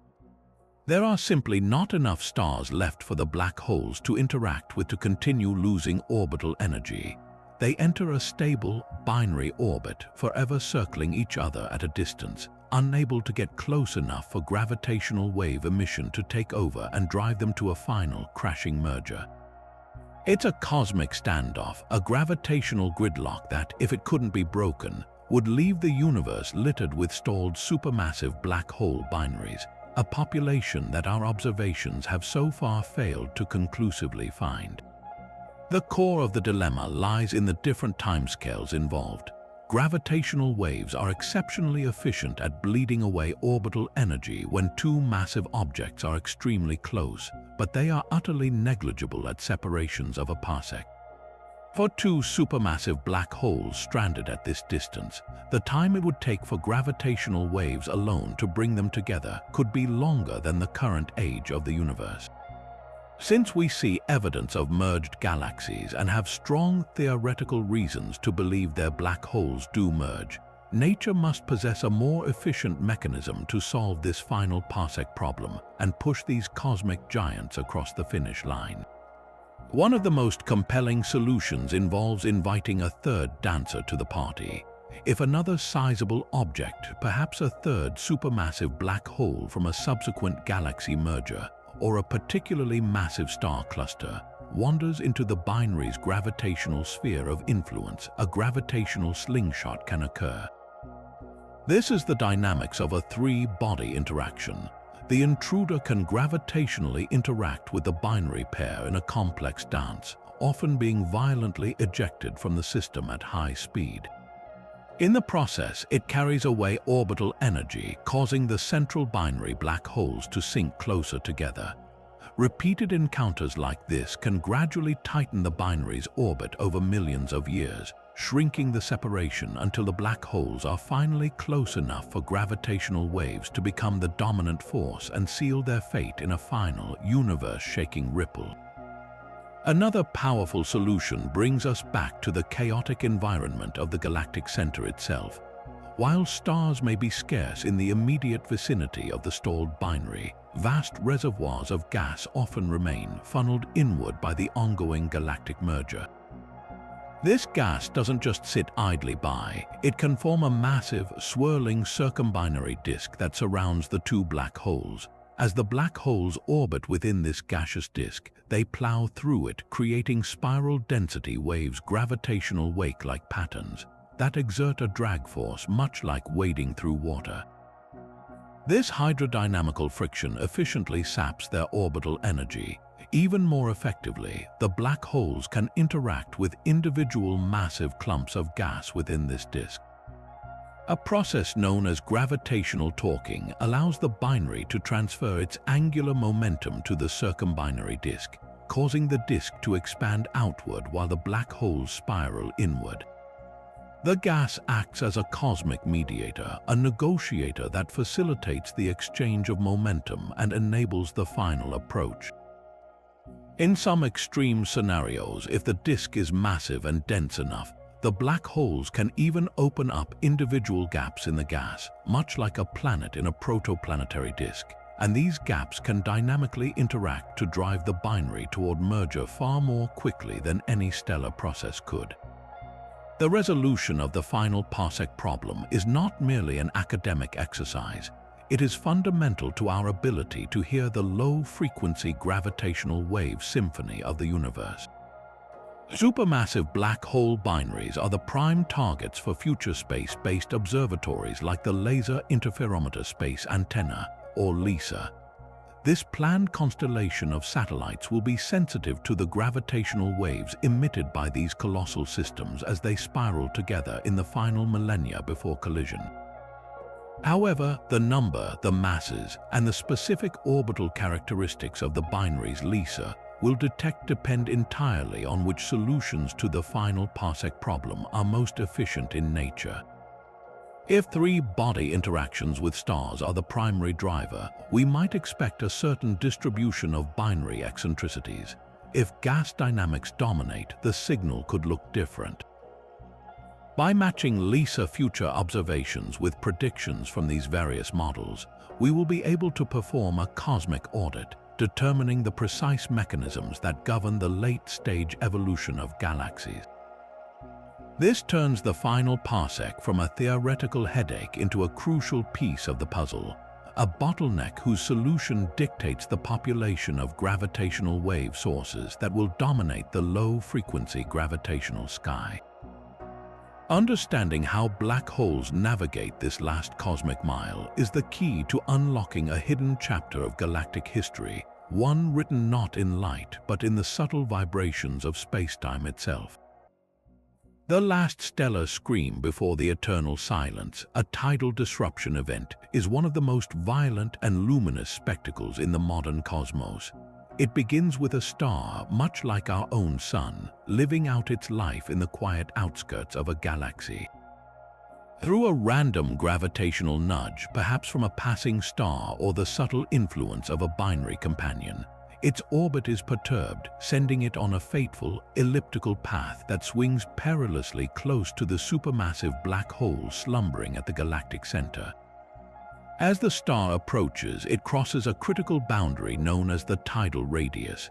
This is the point where the black hole's gravity, acting more strongly on the side of the star facing it than on the far side, overcomes the star's own self-gravity, the force that has held it together for millions or billions of years. The difference in pull, that same tidal force responsible for spaghettification, now acts on an enormous scale, stretching the star horizontally while simultaneously compressing it from the sides. In a matter of hours, the star is not just stretched, it is torn asunder, its material pulled into a long, thin streamer of superheated gas that wraps around the black hole in a cosmic noose.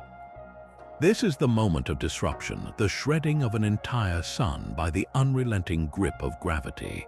What follows the star's destruction is a brilliant and fleeting funeral pyre.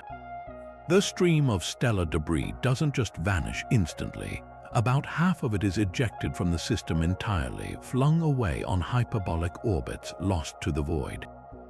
The other half, however, remains gravitationally bound to the black hole. This material doesn't fall straight in.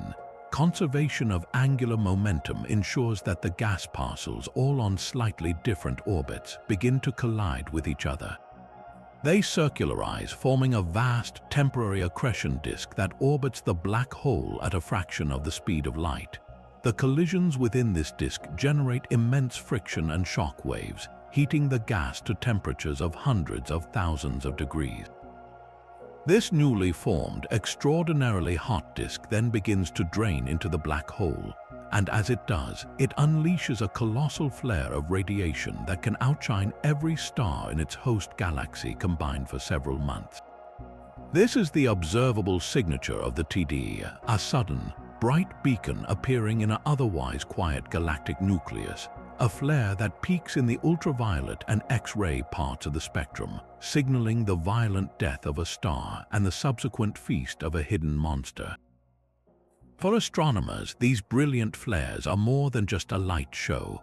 They are invaluable tools for cosmic detective work. The overwhelming majority of supermassive black holes in the universe are dormant, quiescent giants.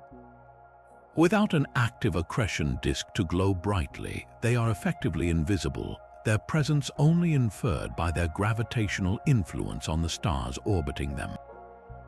A tidal disruption event acts as a natural flare gun, suddenly illuminating a previously dark galactic center and revealing the presence and mass of the central black hole.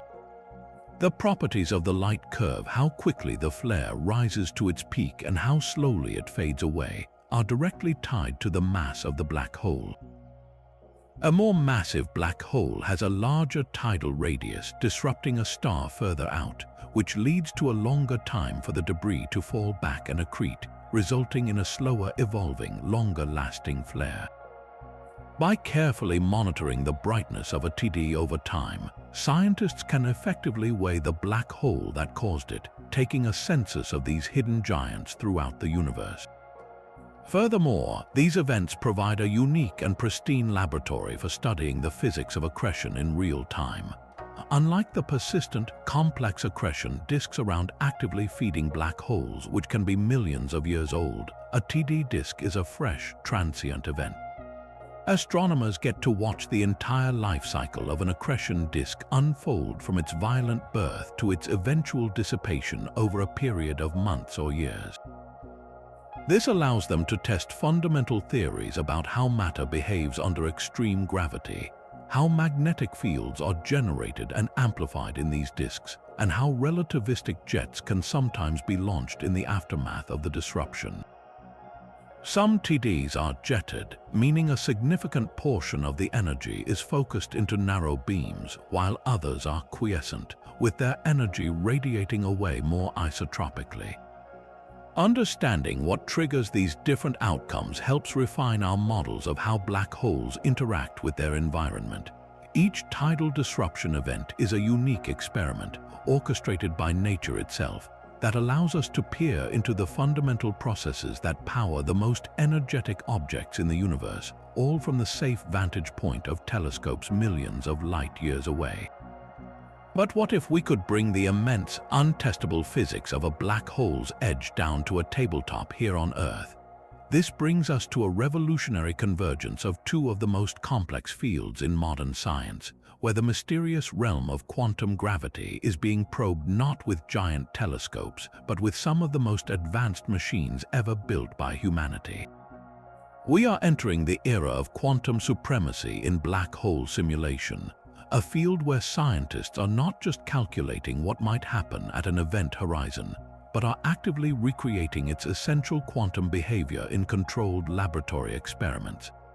The term quantum supremacy here refers to the unique ability of quantum computers and simulators to solve certain problems that are fundamentally impossible for even the most powerful classical supercomputers to handle. Modeling the intricate quantum states of just a few hundred particles falling into a black hole would require a classical computer with more memory than there are atoms in the visible universe.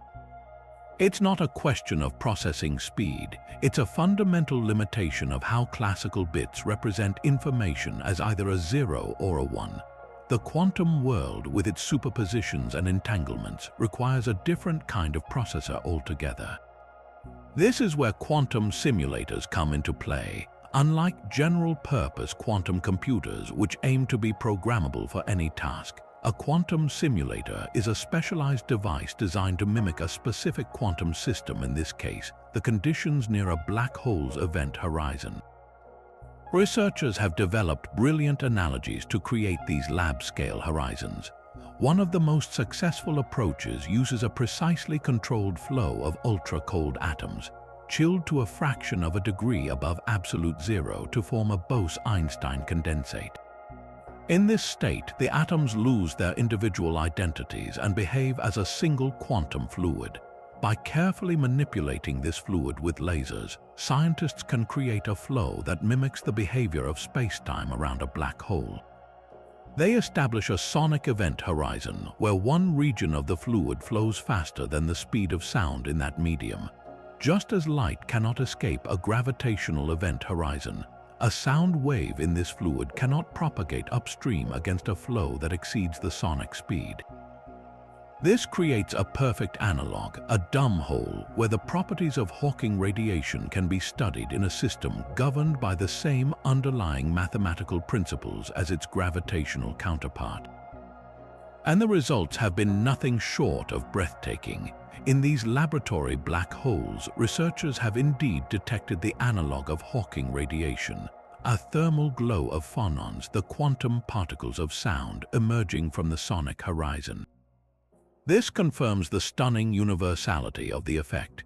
It is not unique to gravity, but is a fundamental consequence of quantum fields in the presence of any kind of horizon that separates causally disconnected regions. But these simulators are now going far beyond mere confirmation. They are being used to tackle the very heart of the information paradox by precisely engineering the quantum entanglement between particles on either side of the simulated horizon. Physicists can watch in real time how information might be scrambled, preserved, or potentially recovered. They can test whether the information about an infalling atom in their experiment is truly lost or if it subtly influences the Hawking radiation that escapes, looking for those tiny correlations that would resolve the paradox. It's like having a miniature, fully instrumented black hole where you can track every single quantum component, something utterly impossible to do in the cosmos. The ultimate goal is to leverage the full power of programmable quantum computers as they become more advanced. Imagine loading a quantum circuit with qubits that represent the quantum fields at the edge of a black hole. By carefully applying a sequence of quantum gates, researchers can simulate the evolution of these fields over time, watching as virtual particle pairs are created and separated by the simulated horizon. The quantum computer, because it itself operates on the principles of superposition and entanglement, can naturally model this complex dance. It can calculate how the entanglement between the interior and exterior changes, testing whether the firewall scenario is inevitable or if a smoother transition, perhaps mediated by quantum hair or other effects, is possible. This isn't just a simulation in the sense of a video game.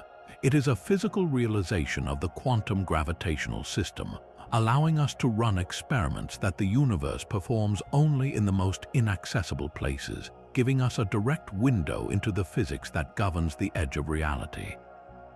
This fusion of quantum information science and gravitation is transforming black holes from distant cosmic mysteries into tangible, testable systems, bringing us closer than ever to understanding how the universe reconciles the very large with the very small. Yet this entire discussion of information, from soft hair to holographic principles, hinges on one of the most profound and counterintuitive concepts in all of physics, a measure of hidden information or disorder known as entropy. In our everyday world, entropy is a familiar, if often misunderstood, idea.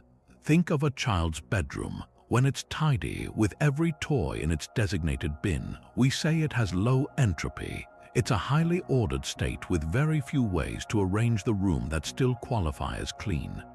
But when the toys are scattered everywhere, the room is in a high entropy state. There are a vast number of possible arrangements that all look equally messy. Crucially, for any normal object, a cup of coffee, a planet, a star, the maximum amount of entropy it can contain, the number of ways its microscopic parts can be arranged, is proportional to its volume. The more stuff you have, the more three-dimensional space it occupies, and the greater its potential for disorder. This is a foundational rule of classical thermodynamics. But in the 1970s, a young physicist named Jacob Bekenstein made a radical proposal that turned this entire concept on its head for the most disordered objects imaginable: black holes. Bekenstein, working under the guidance of John Wheeler, realized that if black holes truly had no entropy, as was conventionally thought, then you could violate the second law of thermodynamics, one of the most sacred principles in science. This law states that the total entropy of the universe always increases. Things move from order to disorder. Imagine you have a box filled with hot, high-entropy gas. You could simply throw the entire box into a black hole. From the perspective of the outside universe, the entropy of the gas would seem to vanish, magically decreasing the total disorder of the cosmos and breaking the second law. To prevent this cosmic cheating, Bekenstein argued, a black hole must itself possess an enormous amount of entropy, and this entropy, he proposed, is not proportional to the volume of the black hole's mysterious interior, but to the surface area of its event horizon. This was a staggering leap in logic. A black hole, the most massive and dense object possible, stores its information and disorder not within its vast three-dimensional bulk, but on its two-dimensional boundary. It's as if the contents of an entire library were not stored on shelves filling the building, but were instead compressed and painted onto the outside walls. The specific formula Bekenstein derived was as elegant as it was revolutionary. A black hole's entropy is equal to 1/4 of the area of its event horizon, measured in tiny, fundamental units called Planck areas. The Planck area is inconceivably small, the square of the Planck length, which is about 10 to the power of -35 meters. This means that every single patch of the event horizon, a square just 1 Planck length on a side, contains exactly 1 fundamental bit of information. This discovery provided the crucial bridge that allowed Stephen Hawking to later predict his famous radiation. Hawking initially disliked the idea, as it seemed to suggest black holes had a temperature which was thought to be impossible. But when he performed his own calculations, he found they were correct, and he was forced to accept that black holes do have a temperature and do emit radiation, with the entropy Bekenstein described playing a central role. The Bekenstein-Hawking entropy became a cornerstone of black hole thermodynamics, establishing that these objects are not cold, dead pits, but complex thermal systems governed by the same statistical laws as a steaming cup of tea. The implications of this area law for entropy are perhaps the most mind-bending of all, because they point directly toward the holographic principle. Why should the maximum information content of a region of space be determined by its surrounding surface area and not its volume? This is like saying the amount of data that can fit on a DVD is determined by the area of the disk's surface, not by the thickness of the plastic it's made from. In a hologram, all the information needed to create a 3-dimensional image is encoded on a 2-dimensional surface. The Bekenstein-Hawking entropy suggests our universe might operate on a similar principle.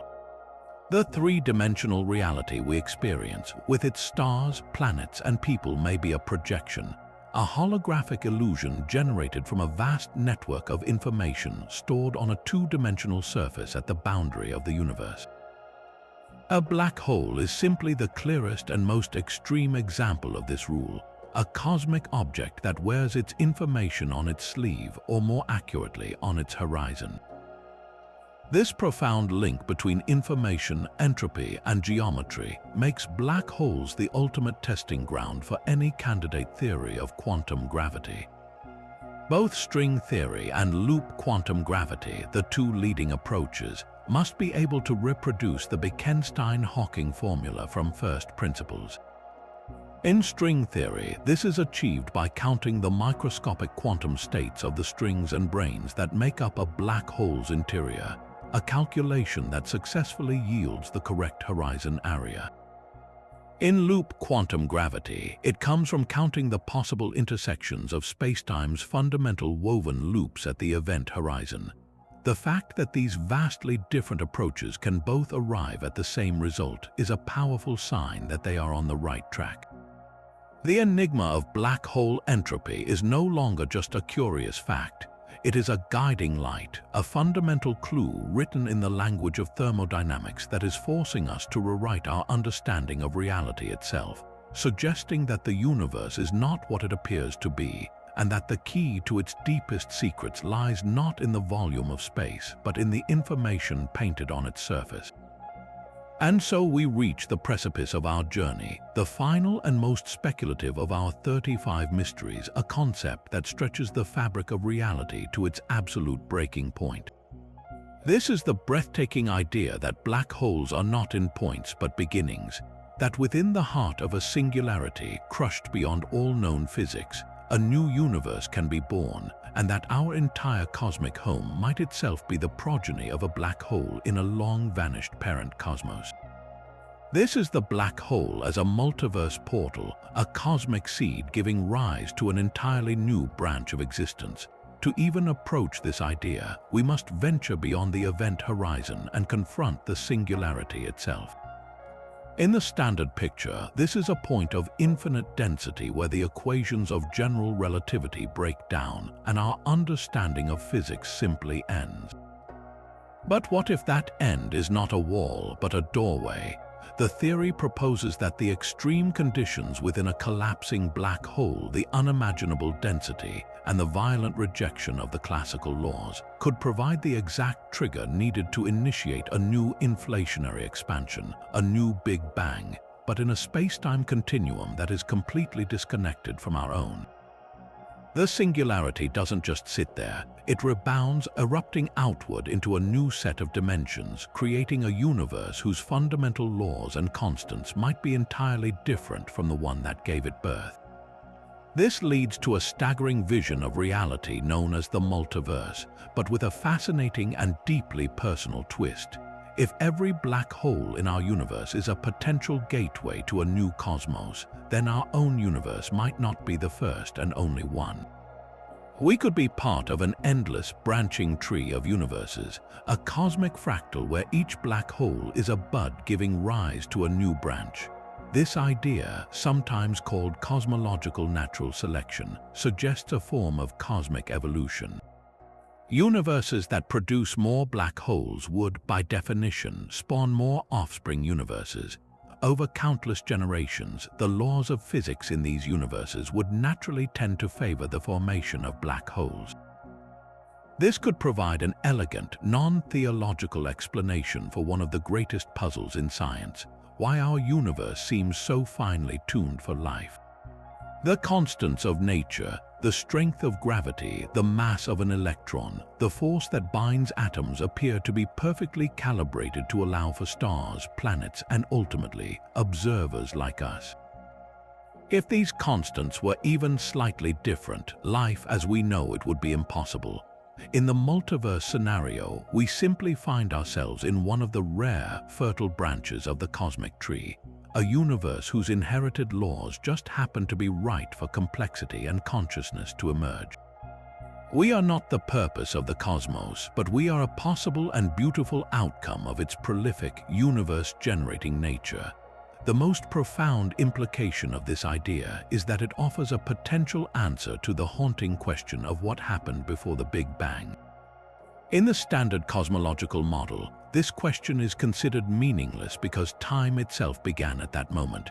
But if our Big Bang was the white hole eruption from a black hole in a parent universe, then there was a before. Time did not begin with us, it was inherited.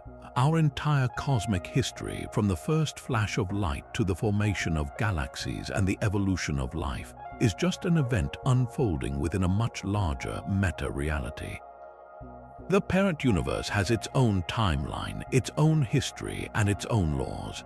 Our universe is merely one region within that greater reality that underwent a phase transition, a cosmic mitosis that severed our causal connection and set us on our own independent path. This reframes our origin story from a singular, inexplicable genesis into a natural, physical process, one that might be happening an infinite number of times across the metacosmos. For all its philosophical elegance, this theory faces one monumental and perhaps insurmountable challenge: a complete and total lack of testability. The very nature of a black hole portal, as described, is that it creates a new space-time entirely disconnected from our own. No information, no light, no signal of any kind can ever cross from the parent universe into the child universe or vice versa. The event horizon is an absolute informational barrier. This means that even if our universe was born this way, we could never receive a message or find any physical evidence from our cosmic ancestor. Similarly, we can never know what happens inside the black holes in our own cosmos, as any probe we send is lost forever. This places the black hole multiverse hypothesis firmly in the realm of metaphysics, a beautiful and self-consistent story that currently lies beyond the reach of empirical science. We cannot observe it, we cannot test it, and we cannot falsify it with any experiment we can yet conceive.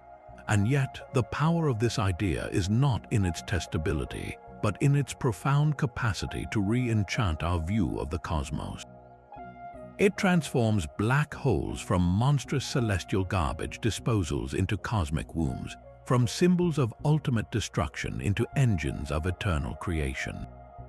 It suggests that the laws of our reality are not absolute, fundamental truths, but perhaps just the local bylaws of our particular cosmic neighborhood, inherited from a random quantum fluctuation during a violent rebirth.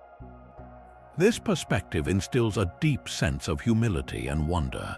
The black holes we observe scattered throughout the galaxies are no longer just distant curiosities.